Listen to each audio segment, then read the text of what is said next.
நம்ம ஆள் ஒருத்தன் சொன்னான், நான் கோபம் வந்துட்டுதுன்னா அதை மனிதர்கள் மேல காட்ட மாட்டேன் சார், அவங்கள திருத்த முடியாதுன்னு எனக்கு தெரியும் அப்படின்னா. வேற என்ன பண்ணுவேன் அப்படின்னு கேட்டேன். பாத்திரங்கள் பேர்ல காட்டுவேன், வீட்டுல இருக்கிற பாத்திரங்களை எல்லாம் எடுத்து வெளியில வீசி எறிவேன் அப்படின்னா. அதனால கோபம் குறைஞ்சுதா அப்படின்னு கேட்டாங்க. எனக்கு குறைஞ்சுது, ஆனா எதிர்த்த வீட்டுக்காரனுக்கு அதிகமாயிட்டுதுன்னு நானும். அது எப்படிறான்னு கேட்டிருக்காங்க. நான் எனக்கு கோபம் வந்த உடனே நேரம் அவங்க வீட்டுக்குள்ள போய் அங்க இருக்கிற பாத்திரங்களை தான் எடுத்து வெளியில வீசி எறிகிறேன் அப்படின்னா. ஒரு மனிதன் கோபப்படும் பொழுது அவனை நல்லா கவனிச்சு பாருங்க. ஏதாவது ஒரு மிருகத்தின் சாயல் அவன் முகத்துல தெரியும். முகம் அழகா இருக்கிறது எப்போ? அவன் புன்னகையோட இருக்கிறப்பதான். கோபமா இருக்கிறப்ப முகம் அழகா இருக்காது. சார் கோபத்துல இருக்கார், இந்த கோபம் குறையறதுக்குள்ள ஒரு போட்டோ எடுத்துருங்க, அழகா இருக்கும் அப்படின்னு யாரும் சொல்றது இல்ல. போட்டோ எடுக்கிறவர் கூட எடுக்கிறதுக்கு முன்னாடி முகத்தை கொஞ்சம் சிரிச்ச மாதிரி வச்சுங்க சார் அப்படின்னு தான் சொல்லுவார். முகத்தை கொஞ்சம் கடுகடுப்பா வச்சுங்க சார், அப்பதான் நல்லா அமையும் அப்படின்னு சொல்லுவாரு. ஒரு உண்மை என்ன தெரியுமா? கோபம் மனசையும் கெடுக்கும், உடம்பையும் கெடுக்கும். கோபப்படுகிறவர்களின் ஆயுள் காலம் குறைகிறது அப்படிங்கிறது விஞ்ஞான உண்மை. சிரிக்கிறவங்க ஆயுள் காலம் அதிகரிக்கிறது அப்படிங்கறதும் விஞ்ஞான உண்மை.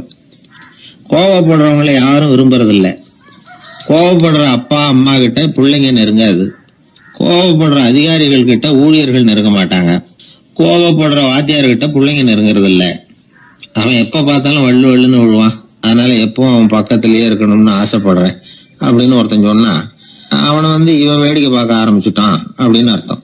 சரி, இந்த கோபம் எதனால வருது? இயலாமையினாலதான் வருதான். இப்ப நீங்க நினைக்கிறத நிறைவேற்றக்கூடிய சாமர்த்தியம் உங்ககிட்ட இல்லைங்கிறப்போ அது கோபமா வெளிப்படுது, அவ்வளவுதான்.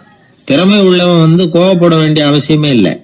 ஒரு உண்மையான கவிஞன் கிட்ட போய் ஒரு கவிதை எழுதி கொடுங்க அப்படின்னு சொன்னா அவன் உடனே எரிச்சல் அடையக்கூடாது. எரிச்சல் வந்தா அது அவனுடைய இயலாமையை காட்டுது. சிற்பி சிலை செதுக்கிறதுக்கு கோபப்படக்கூடாது. ஒரு அதிகாரி சொன்னார், நீங்க சொல்றதெல்லாம் சார் தான் சார், இருந்தாலும் கோவப்படலைன்னா வேலை நடக்காது சார், அதனாலதான் தினமும் ஆபீஸ்ல கத்திட்டு கிடக்குறேன் அப்படின்னார். ஆனா உண்மை என்ன தெரியுமா? கத்துறதுனால கத்துறதுதான் நடக்குமே தவிர காரியம் நடக்காது. வேலை நடக்கிறது மாதிரி ஒரு பாவனை நடக்கும், அவ்வளவுதான். தவறு செய்கிறவர்களுக்கு தண்டனை கத்துறது மட்டும் இல்ல, திட்டு வாங்குற யாரும் தான் செஞ்சது தவறுதான் அப்படின்னு ஒத்துக்கிறது இல்ல. அத அவங்க உணர்றதும் இல்ல. அப்படி இருக்கிறப்போ திட்டுறதுனால என்ன பிரயோஜனம்? திட்டுறதன் நோக்கம் என்ன? திட்டு வாங்குறவங்க திருந்தணுங்கிறது தானே. நோக்கம் நிறைவேறாதுன்னா எதுக்காக கத்தணும்? திட்டுறது மூலமாவே ஒருத்தனை திருத்த முடியும்னா திருடுறவனை எல்லாம் கூப்பிட்டு கொஞ்ச நேரம் திட்டி போயிட்டு வாப்பா, இனிமே நீ திருந்திவிட்ட அப்படின்னு சொல்லி வச்சுடலாமே. இதுல நாம முக்கியமா புரிஞ்சுக்க வேண்டியது என்னன்னா, கோபம்ங்கிறது நாம அடுத்தவங்களுக்கு கொடுக்கிற தண்டனை இல்ல, அது நமக்கு நாமே கொடுத்துக்கிற ஒரு தண்டனை. அடுத்தவங்களை திருத்துறதாக நினைச்சுக்கிட்டு நம்ம நாமே கெடுத்துக்கிற ஒரு முயற்சி. நம்ம மனசு கெட்டு போகுது, நம்ம உடம்பு கெட்டு போகுது, அதுதான் கண்ட பலன். ஒரு வெளி தேசத்துல இருந்து ஒருத்தர் நம்ம நாட்டுக்கு வந்தார். இங்க ஒருத்தர் அவரை அன்பா கூப்பிட்டு உபசரிச்சார். ஒரு ஆரஞ்சு பழத்தை அவர்கிட்ட கொடுத்தார். கொடுத்து சாப்பிட சொன்னார். அவர் அதை வாங்கினார். அதை அப்படியும் இப்படியும் புரட்டி பார்த்தார். அவருக்கு ஒன்னும் புரியல. ஏன்னா அவர் தேசத்துல அது இல்ல போல இருக்கு. என்ன செய்யறதுன்னு அவருக்கு ஒன்னும் புரியல. அப்படியே கடிச்சு பார்த்தார். கசப்பா இருந்தது. தூக்கி எறிஞ்சுட்டார். அதை ஏன் தூக்கி எறிஞ்சுட்டீங்கன்னு கேட்டாரு இவர். கசக்குது, அதை எப்படி சாப்பிடுறது அப்படின்னாரு அவரு. அது அப்படி சாப்பிடக்கூடாது, மேல உள்ள தோலை எடுத்து எரிஞ்சுடணும், இனிப்பான பகுதி உள்ள இருக்குது அப்படின்னு விவரம் சொன்னார் இவர். இப்படி சொன்னவர் ஒரு யோகி. வாழ்வின் வெளிப்பக்கத்திலேயே இருந்துகிட்டு இருந்தா கசப்பான பிரச்சனைகளையே சந்திக்க வேண்டியிருக்கும். உள்பக்கத்துக்கு போகணும், அப்பதான் அங்க இருக்கிற இனிப்பை உணர முடியும் அப்படிங்கிறார் அந்த யோகி. நாமெல்லாம் ரெண்டு வகையான வாழ்க்கை வாழறோமா. மேலோட்டமான வெளிப்படையா உள்ள வாழ்வுங்கிறது ஒண்ணு, உள்ளார்ந்த வாழ்வுங்கிறது ஒண்ணு. வாழ்வின் வெளிப்புறம் பிரச்சனைகளும் சவால்களும் நிறைஞ்சது, உள்புறம் அமைதியா இருக்கிறது. இந்த உள்பக்கத்துலதான் மகிழ்ச்சியான வாழ்வுக்கு தேவையான புதையல் இருக்குதான். யாரு கண்டா அந்த புதையல? ஆழ்நிலை தியானம் எல்லாம் பண்றாங்கல்ல, அது எதுக்காக? அந்த புதையலை கண்டுபிடிக்கிறதுக்கு தான். நாம் அந்த உள்பக்கத்துக்கு போய் அங்க உள்ள ஊக்க சக்தியையும் புத்திசாலித்தனத்தையும் பொறுக்கி எடுத்துக்கிட்டு அன்றாட வாழ்க்கையில அதையெல்லாம் உபயோகப்படுத்தணும். மனசு ஒரு குரங்கு மாதிரி அலையுதுங்கிறோம், அதை கட்டுப்படுத்த முடியலங்கிறோம். மனசு அலையிறது உண்மைதான். தேனி எதுக்காக அலையுது? தேனுக்காக அலையுது. அது மாதிரிதான் மனசும் அலையுது. மகிழ்ச்சி சாந்தி இதுகளை தேடி அலையுது. மனசை உள்பக்கமா அலைய விடணும். மகிழ்ச்சியான வாழ்வுக்கு என்னென்ன தேவைங்கிறத இந்த யோகி சொல்றார். ஊக்கம், புத்திசாலித்தனம், அமைதி, சாந்தம். இது எல்லாம் நம்ம கிட்ட நமக்குள்ளேயே இருக்குது. அதனாலதான் சொர்க்கம் நமக்குள்ளே இருக்குன்னு சொல்றது. புதையல நமக்குள்ளேயே வச்சுக்கிட்டு அதை தேடி புலம்பிக்கிட்டு இருக்கிறது ரொம்ப வேடிக்கைங்கிறார் அவர். இதெல்லாம் கேட்கறப்போ உங்கள பல பேருக்கு கோபம் கூட வரலாம். என்ன சார் இது, இன்று ஒரு தகவல்ல ஏதாவது உபயோகமா சொல்லுவீங்கன்னு பார்த்தா என்னமோ தத்துவம் எல்லாம் பேசிக்கிட்டு இருக்கிறீங்களேன்னு நினைக்கலாம் நீங்க. இதுவும் உபயோகமான விஷயம்தான்.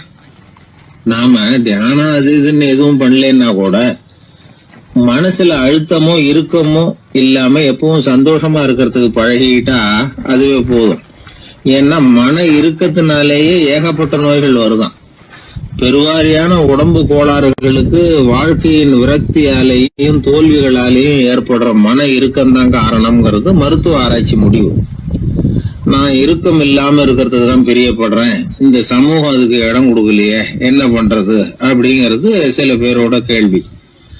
இந்த சமூகத்தை சரி செய்ய வேண்டியது நாம தான். நம்மளை சரி பண்ணிக்க வேண்டியது நாம தான்.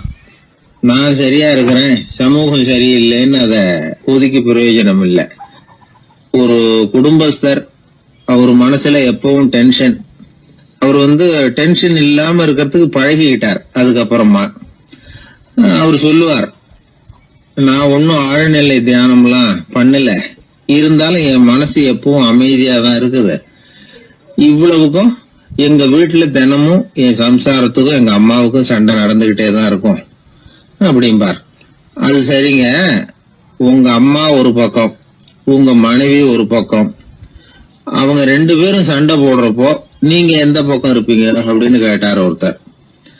அந்த சமயம் நான் வீட்டுக்கு வெளிப்பக்கம் இருப்பேன் அப்படின்னார் அவர். ஒரு ராஜா ஊரெல்லாம் சுற்றி பார்த்துட்டு வரலாம்னு ஒரு நாள் புறப்பட்டு போனார். ஒரு இடத்துல தறி நெசவு வேலை ரொம்ப மும்முரமாக நடந்துக்கிட்டு இருந்தது. ஒரு பெரியவர் தறியால் நெசவு வேலை செஞ்சுக்கிட்டு இருந்தார். பக்கத்தில் ஒரு அழகான பொண்ணு உட்காந்து நூலை சுற்றிக்கிட்டு இருக்குது. ராஜா அந்த பெரியவரை பார்த்து யார் இந்த பொண்ணுன்னு விசாரித்தார். ராஜா அப்படி கேட்டதும் அவருக்கு ரொம்ப பெருமையாக போயிட்டுது. ஏன்னா உட்காந்துருந்தது அவரோட மகள். அரசே, இது என்னுடைய மகள், இவ வேகமாக நூல் தெரிக்கக்கூடியவள், வைக்கோலை எடுத்து இவ தெரிச்சா கூட அது எல்லாம் பவுனிழையாக வெளியில் வரும் அப்படின்னு ஒரு ராசி இவளுக்கு அப்படின்னு ரொம்ப பெருமையாக ராஜா கிட்ட சொன்னார். ராஜா இதை கேட்டதும் அசந்துட்டார். அப்படியா, இவ்வளவு அழகும் சாமர்த்தியமும் உள்ள இந்த பொண்ணு என்னோட வரட்டுமே, இவளை என் மருமகளை ஆக்கிக்கிறேன் அப்படின்னார் ராஜா. அந்த பெரியவருக்கு ஒன்றும் புரியல. ஏதோ கொஞ்சம் பெருமையாக சொல்ல போவ அது இப்படி ஆயிட்டுதே அப்படின்னு கவலைப்பட்டார். இருந்தாலும் ராஜா பேச்ச தட்ட முடியுமா, மகளை அனுப்பி வச்சுட்டார். ராஜா அந்த பொண்ணை அரண்மனைக்கு அழைச்சிட்டு வந்தார். அங்கே ஒரு அறையில் வச்சு பூட்டி விட்டார். அந்த ரூமு நிறைய வைக்கோலை கொண்டாந்து போட்டு அடைச்சாங்க. 3 ராட்டைகள் வேற வச்சுருந்தாங்க. நாளைக்கு பொழுது விடியறதுக்குள்ளே நீ இந்த வைக்கோலையெல்லாம் தங்க இழைகளாக மாற்றி காட்டணும். நாளைக்கு காலம்புறம் நான் இந்த அறை கதவை திறப்பேன். உன் தகப்பன் சொன்னது மாதிரி எல்லாம் தங்கமாக மாறி இருக்கணும், இல்லைன்னா நீ உயிர் தப்ப முடியாது அப்படின்னு உத்தரவு போட்டார். பாவம் அந்த பொண்ணு என்ன பண்ணும், பகல் பூரா அழுதுகிட்டே உட்காந்துருக்குது. ராத்திரி பூராவும் தூக்கம் வரல. மறுநாள் அதிகாலை நேரத்தில் யாரோ கதவை தட்டுற சத்தம் கேட்டுது. பயந்துக்கிட்டே கதவை திறக்கிறா. திறந்து பார்த்தா வெளியில் 3 அவலட்சணமான பெண்கள். ஒருத்திக்கு கால் அகலமாக முறை மாதிரி இருக்குது, இன்னொருத்திக்கு கட்டை விரல் கரண்டி மாதிரி பெருசாக இருக்குது, 3ஆவது பொண்ணுக்கு உதடு தடித்து ரப்பர் மாதிரி தொங்கிக்கிட்டு இருக்கு. யார் நீங்கள், உங்களுக்கு என்ன வேணும் அப்படின்னு கேட்குது இந்த பொண்ணு. நாங்கள் உங்களுக்கு உதவி செய்கிறதுக்கு தான் வந்திருக்கிறோம் அப்படின்னு சொல்லி உள்ளே வந்தாங்க. உட்காந்தாங்க. கொஞ்ச நேரத்துக்குள்ளே உள்ளே இருந்த வைக்கோலையெல்லாம் தங்க இழைகளாக மாற்றி கொடுத்துட்டு போயிட்டாங்க. காலையில் ராஜா வந்தார், பார்த்தார். ஆகா பேஷுனார். இன்னும் கொஞ்சம் வைக்கோலை கொண்டாந்து அந்த ரூமில் போட சொன்னார். இந்த வைக்கோலையும் இன்றைக்கி தங்கமாக மாற்றிவிடு, நாளைக்கு மறுநாள் உனக்கும் இளவரசனுக்கும் கல்யாணம்னு சொல்லிவிட்டார். இன்றைக்கி ராத்திரி அந்த 3 பொண்ணுங்களும் வந்தாங்க. வைக்கோலை பொண்ணு இழைகளாக மாற்றினாங்க, புறப்பட்டாங்க. இந்த பொண்ணு அவங்க காலில் விழுந்து வணங்கினா. என் உசுரை காப்பாற்றினீங்க, உங்களுக்கு நான் என்ன கைமாறு செய்ய போகிறேன் அப்படின்னா. பயப்படாத, நீ விரும்பினா எங்களுக்கு ஒரு உதவி செய்யலாம். உன்னுடைய கல்யாணத்துக்கு நாங்கள் 3 பேரும் வரோம். நீ எங்களை வரவேற்று ராஜாக்கிட்டேயும் இளவரசர்கிட்டையும் நாங்கள் உன்னோட பெரியப்பா பொண்ணுங்கன்னு சொல்லி அறிமுகப்படுத்தி வை, நாங்கள் விருந்து சாப்பிட்டுட்டு போயிடுறோம் அப்படின்னாங்க. ரொம்பவும் சந்தோஷமாக சரின்னு ஒத்துக்கிட்டா. கல்யாண நாள் வந்தது. கல்யாணம் ரொம்ப கோலாகலமாக நடந்துக்கிட்டு இருக்கு. எல்லா தேசத்து ராஜா ராணிகளும் வந்துக்கிட்டு இருக்கிறாங்க. அந்த 3 அவலட்சணமான பொண்ணுங்களும் வந்து சேர்ந்தாங்க. யார் இவங்கன்னு கேட்டார் ராஜா. என் பெரியப்பா பொண்ணுங்க அப்படின்னா அந்த பொண்ணு. காலும் உதடும் கட்டை விரலும் ஏன் இப்படி உங்களுக்கு அவலட்சணம் ஆயிட்டுது அப்படின்னு கேட்டார். அதுக்கு அந்த பொண்ணுங்க பதில் சொன்னாங்க. என்ன செய்கிறது, ஓயாமல் வைக்கோலை நூற்று ஒருத்தியோட கட்டை விரல் அப்படி கரண்டி மாதிரி ஆயிட்டுது. நாக்கில் தொட்டு தொட்டு திரிச்சதுனால ஒருத்தியோட உதடு அப்படி ஆயிட்டுது. காலால் கட்டையை அழுத்தி அழுத்தி தறி போட்டதுனால இன்னொருத்தையோட கால் அப்படி ஆயிட்டுது. உங்கள் மருமகளாக வந்திருக்கிற இந்த பொண்ணு அந்த 3ஐயுமே செய்ய தெரிஞ்சவ தான். என்ன ஆக போதும் இன்னும் கொஞ்ச நாளில் அப்படின்னாங்க. அவ்வளவுதான். ராஜா பயந்துட்டார். அம்மா, இன்னையிலேருந்து நீ இளவரசனின் மனைவி. நீ எப்பவும் அழகாக இருக்கணும். அதனால் நீ இனிமேல் வைக்கோலை திரிக்கவே கூடாது அப்படின்னு உத்தரவு போட்டார். அவளை இக்கட்டான சூழ்நிலையிலிருந்து காப்பாற்றின அந்த 3 பொண்ணுங்களும் சந்தோஷமாக திரும்பி போயிட்டாங்களாம். சுவாமி சின்மயானந்தர் இந்த கதையை சொல்லியிருக்கிறார். தன்னலம் மறந்து சுயலாபத்தை வந்து தியாகம் செய்கிறது வைக்கோல்ல இருந்து தங்க இழையை நூக்கிறது மாதிரி அப்படிங்கிறார் அவர். அது இருக்கட்டும், இப்போ நம்ம கதைக்கு வருவோம். ஒரு ராஜா தன்னோட மகனுக்கு சுயவரம் நடத்தினார். எல்லா தேசத்திலிருந்தும் ராஜகுமாரர்கள் வந்திருந்தாங்க. ராஜகுமாரியை கல்யாணம் பண்ணிக்கலாம்ங்கிற ஆசையில் சுயம்பர மண்டபத்திலேருந்து எல்லா ராஜகுமாரர்களும் அலறி அடிச்சுக்கிட்டு வெளியில் ஓடி வந்துக்கிட்டு இருக்கிறாங்களாம். ஏன் இப்படி எல்லாரும் மிரண்டு போய் ஓடி வர்றாங்கன்னு கேட்டார் ஒருத்தர். அதுக்கு இன்னொருத்தர் விவரம் சொன்னார். ராஜகுமாரியை இன்றைக்கி தான் அவங்க நேரில் பார்த்தாங்களாம், அதுதான் அப்படி ஓடி வந்துக்கிட்டு இருக்கிறாங்க அப்படின்னார். ஒரு பெரியவர் உட்கார்ந்துருக்கிறார். அவரை சுற்றி அவருடைய தோழர்கள் உட்கார்ந்துருக்கிறாங்க. ஏதோ ஒரு முக்கியமான செய்தியை அவர் வந்து அவங்களுக்கு சொல்லிகிட்டு இருக்கிறார். அவங்களும் ஆர்வமாக கேட்டுக்கிட்டு இருக்கிறாங்க. இந்த சமயத்தில் யாரோ ஒரு ஆள் வேகமாக அங்கே வர்றார். வர்ற வேகத்திலேயே எனக்கு ஏதாவது உதவி செய்யுங்க அப்படின்னு கேட்டுக்கிட்டே வர்றார். கேட்குறது உதவி, ஆனால் குரல் வந்து மிரட்டுறது மாதிரி இருக்குது, அதட்டி கேட்குறது மாதிரி இருக்குது. இதை கேட்டதும் அந்த பெரியவர் ஆத்திரப்படலை, ஆனால் அவரை சுற்றி இருந்தவங்க ஆத்திரப்பட்டாங்க. இதை பெரியவர் கவனித்தார். கொஞ்சம் அமைதியாக இருங்கன்னார். வந்தவரை கூப்பிட்டார். அவருக்கு சில பொருள்களை கொடுத்தார். என்னங்க இப்போ உங்களுக்கு மகிழ்ச்சி தானே அப்படின்னார். ஆ அப்படின்னு அலட்சியமாக அவர் சொல்கிறார். நான் உங்களை நல்ல முறையில் நடத்தினேன்னா அப்படின்னு கேட்குறாரு அவர் மறுபடியும். அதெல்லாம் ஒன்றும் இல்லை அப்படின்னு சொல்லி அவர் சொல்லிகிட்டு இருக்கிறாரு. குரலில் வந்து கடுமை குறையில. சுற்றி இருந்தவங்களால் இதை பொறுத்துக்க முடியல. கோபத்தோடு அவரை நோக்கி நெருங்க ஆரம்பித்தாங்க. பெரியவர் அவங்களையெல்லாம் தடுத்து நிறுத்தினார். வந்தவரை வாங்க என்னோட அப்படின்னு சொல்லி அழைச்சிட்டு போனார். வீட்டுக்கு போனார். அங்கே போனதும் இன்னும் சில பொருள்களை எடுத்து அவர்கிட்ட கொடுத்தார். இப்போ திருப்தி தானே, நான் உங்ககிட்ட நல்ல முறையில் நடந்துக்கிட்டேனா அப்படின்னார். அவர் முகம் இப்போ தான் கொஞ்சம் மலர்ந்தது. ரொம்ப நன்றி, இறைவன் வந்து உங்கள் குடும்பத்துக்கு எல்லா நன்மைகளையும் செய்வான் அப்படின்னு சொன்னார். இதே வார்த்தைகளை என்னுடைய தோழர்கள்கிட்டே வந்து சொல்லிட்டீங்கன்னா அவங்க கோபம் தணிஞ்சிரும், வர முடியுமான்னார். கண்டிப்பாக வர்றேன் அப்படின்னாரு. மறுநாள் காலையில் அந்த இடத்துக்கு வந்தார். அதே மாதிரி சொல்லிவிட்டு அவர் போயிட்டார். தோழர்கள்லாம் ரொம்ப வியப்போடு பெரியவரை பார்த்தாங்க. அந்த பெரியவர் தான் நபிகள் நாயகம். அவர் சொன்னார், ஒருத்தன் ரொம்ப ஆசையாக ஒரு ஒட்டகத்தை வளர்த்துக்கிட்டு வந்தான். ஒரு நாள் அந்த ஒட்டகம் வந்து கயத்தை அறுத்துக்கிட்டு ஓடி போயிட்டுது. அக்கம் பக்கத்தில் இருக்கிறவங்கெல்லாம் அந்த ஒட்டகத்தை பிடிக்கிறதுக்கு முயற்சி பண்ணாங்க. அதை துரத்திக்கிட்டு ஓடினாங்க. ஒட்டகம் வந்து தாறுமாறாக ஓட ஆரம்பிச்சிது. இந்த சமயத்தில் ஒட்டகத்தை வளர்த்தவன் அங்கே ஓடி வந்தான். நீங்கள் அதை ஒன்றும் செய்ய வேணாம், விட்டுருங்க. அதோட சுபாவம் எனக்கு நல்லா தெரியும். அதை சுலபமாக என்னோடய வழிக்கு கொண்டுட்டு வந்துட முடியும். நான் பார்த்துக்கிறேன், விட்டுருங்கோ அப்படின்னா. எல்லாரும் விலகி போயிட்டாங்க. இவன் என்ன செஞ்சான் தெரியுமா? கொஞ்சம் புல்லை கையில் எடுத்துக்கிட்டு அந்த ஒட்டகத்தை நெருங்கினான். அவ்வளவுதான். அது ஓடி வந்து இவன் காலடியில் உட்காந்துக்கிட்டது. செல்லமாக அதை அப்படியே தடவி கொடுத்தான். முதுகில் ஏறி உட்காந்துக்கிட்டான். அது பாட்டுக்கு சாதுவாக நடந்து போகுது. இந்த கதையை நபிகள் நாயகம் தம்முடைய தோழர்களுக்கு சொல்கிறார். ஒட்டகத்தை மட்டும் இல்லை, சில மனிதர்களையும் கூட சில விதத்தில் அணுகி தான் அவர்களை வந்து சீர்திருத்த வேண்டியிருக்குது அப்படிங்கிறத அவங்களுக்கு உணர்த்தினார். இது ஒரு அழகான உளவியல் அணுகுமுறை. சில குடும்ப தலைவர்கள் கூட இந்த ஒட்டகம் மாதிரி நடந்துக்கிறது உண்டு, அப்புறம் அடங்கி போகிறதும் உண்டு.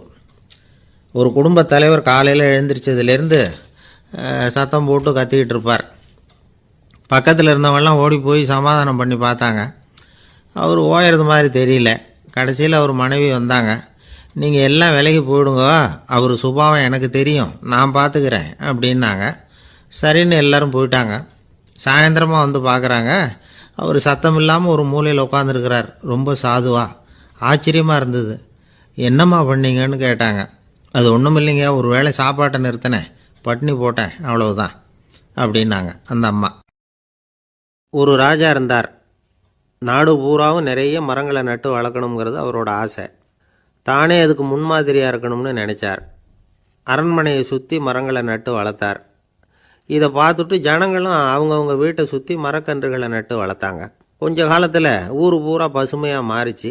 எல்லாருக்கும் சந்தோஷமாக இருந்தது. இது ஒரு பக்கம் இருக்கட்டும். இப்போ நான் சொல்ல போகிற கதை வேறு. அதாவது அந்த ராஜா ஒரு நாள் தன்னுடைய அரண்மனையை சுற்றி இருக்கிற விதவிதமான மரங்களை எல்லாம் போய் பார்த்தார். எப்படி இருக்கிறீங்க அப்படின்னு ஒவ்வொரு மரத்துக்கிட்டையும் விசாரிச்சாராம். எந்த மரமும் சந்தோஷமாக இருக்கிறதா தெரியல. அதுக்கும் மனசில் ஒரு குறை. முதல்ல ஆலமரத்துக்கிட்ட போனார். அது சொல்லிச்சு, மண்ணா நான் நல்லா பெருசாக வளர்ந்துருக்கிறேன், அடர்த்தியாக இருக்கிறேன், கிளையெல்லாம் 4 பக்கமும் நல்லா படர்ந்து தான் இருக்குது, இருந்தாலும் எந்த பிரயோஜனமும் இருக்கிறதா தெரியல எனக்கு. என்னுடைய பழம்லாம் ரொம்ப சின்னதாக இருக்குது, என் கண்ணுக்கு சரியாக புறப்பட மாட்டேங்குது. நான் இருக்கிற சைஸுக்கு என்னுடைய கிளையில் இருக்கிற பழம்லாம் எவ்வளோ பெருசாக இருக்கணும், அது இத்தினூண்டு இருக்கிறது எனக்கு பெரிய அவமானமாக இருக்குது. இப்படி இங்கே நின்றுக்கிட்டு இருக்கிறதே ரொம்ப கூச்சமாக இருக்குது. ஒரு நல்ல புயல் வந்ததுன்னா பேசாமல் சாஞ்சு விடலாமான்னு பார்க்குறேன் அப்படின்னு புலம்புது ஆலமரம். சரி இருக்கட்டும்னு நினச்சிக்கிட்டு ராஜா அடுத்தபடியாக ஒரு அத்தி மரத்துக்கிட்ட போனார். அதுவும் புலம்ப ஆரம்பிச்சுட்டுது. நான் கூட பெரிய மரம் தான், இல்லை இலையெல்லாம் அழகாக தான் இருக்குது, பழம் அழகாக இருக்குது, இருந்தாலும் உள்ள விஷயம் இல்லையே, அத்தி பழத்தை புட்டு பார்த்தா அத்தனையும் சொத்தை அப்படின்னு பழமொழியே உண்டாயிட்டுதே. இப்படி ஒரு கெட்ட பேரோடு நான் இருக்கணுமா அப்படின்னு புலம்புது அது. சரி இது இருக்கட்டும் அப்படின்னு சொல்லி அடுத்தபடியாக வேப்ப மரத்துக்கிட்ட போனார். அது தன்னுடைய வேதனையை வெளியிட்டது. எனக்கு எவ்வளவோ மருத்துவ குணங்கள்லாம் இருக்கிறதா சொல்லிக்கிறாங்க, இருந்தாலும் என்ன பிரயோஜனம், என்னுடைய பழத்தை மனிதர்கள் யாரும் விரும்பி சாப்பிட்றது இல்லையே அப்படின்னுது. ராஜா அடுத்தாப்புல இருந்து ஒரு பனை மரத்துக்கிட்ட போனார். நான் நல்லா உயரமாக தான் வளர்ந்துருக்கிறேன், மற்ற மரங்கள்லாம் என்னை வந்து அண்ணாந்து தான் பார்க்கணும், இருந்தாலும் என்கிட்ட நிழலுக்காக யாரும் வந்து ஒதுங்கிறது இல்லையே அப்படின்னுது. என்ன இது எல்லா மரமும் இப்படி திருப்தி இல்லாமல் இருந்துக்கிட்டு இருக்குதே அப்படின்னு நினச்சிக்கிட்டே ராஜா அடுத்தபடியாக அங்கே இருந்த ஒரு பைன் மரத்துக்கிட்ட போனார். அழகாக உயரமாக பசுமையாக தான் இருந்தது, ஆனால் பழமோ பூவோ கிடையாது. அதை நினச்சி அது வருத்தப்பட்டுக்கிட்டு இருக்குது. ஓக் மரம் அது ஒன்று நின்றுட்டு இருந்தது. அது என்ன சொல்லிச்சுன்னா, இலையுதிர் காலத்தில் என் மேலே இருக்கிற எல்லா இலைகளும் உதிர்ந்து போடுது, முடி கொட்டின மனிதர்கள் மாதிரி மொட்டையாக நான் நிற்க வேண்டியிருக்குது, என்ன வாழ்க்கை இது அப்படின்னு சொல்லி அழுத்துக்கிட்டது. சரி புளிய மரம் என்ன சொல்லுது பார்ப்போம்னு அதுக்கிட்ட போனால், என்னுடைய நிழலில் யாருமே தங்க மாட்டாங்க, உடம்புக்கு சூடுன்னு ஒதுங்கி போயிடுவாங்க, அடிமரத்தை பார்த்தீங்கன்னா பட்டையெல்லாம் உறிஞ்சி பார்க்குறதுக்கே கேவலமாக இருப்பேன் அப்படின்னுது அது. முருங்கை மரம் என்ன சொல்லிச்சு தெரியுமா, என்னுடைய இலை காயெல்லாம் சாப்பிட்றவங்களுக்கு சத்து கொடுக்கறது வாசவம்தான், ஆனால் என் உடம்புல சத்தே கிடையாது, கொஞ்சம் வேகமாக காற்று அடிச்சதுன்னா முறிஞ்சி விழுந்துடுறேன், என்ன வாழ்க்கை இது அப்படின்னு சொல்லி அது வருத்தப்பட்டது. ராஜா யோசனை பண்ணார், என்ன இது மரங்கள் வந்து பூமியின் வரங்கள்னு சொல்கிறோம், மழை பெய்யறதுக்கு அதுதான் காரணம், பூமி செழிப்பாக இருக்கிறதுக்கும் அதுதான் காரணம், வீடு கட்டுறதுக்கு மரம், நாற்காலி செய்ய உபயோகப்படுத்துறதுக்கும் அதுதான் உபயோகப்படுது, மனுஷனுக்கு வேண்டிய ஆகாரங்களையும் கொடுக்குது, இப்படிலாம் இருந்தும் எல்லா மரமும் நிம்மதி இல்லாமல் இருந்துக்கிட்டு இருக்குதே அப்படின்னு நினச்சார். அப்போது அங்கே இருந்த ஒரு மகிழ மரம் அவர் கண்ணில் பட்டுது. அந்த மரம் மட்டும் கொஞ்சம் நிம்மதியாக மகிழ்ச்சியாக இருக்கிறது மாதிரி தெரிஞ்சுது. உடனே ராஜா அதுக்கிட்ட போனார். உனக்கு மனசில் எதுவும் குறை இல்லையான்னு கேட்டார். இல்லை நான் சந்தோஷமாக தான் இருக்கேன்னு அந்த மகிழ மரம்.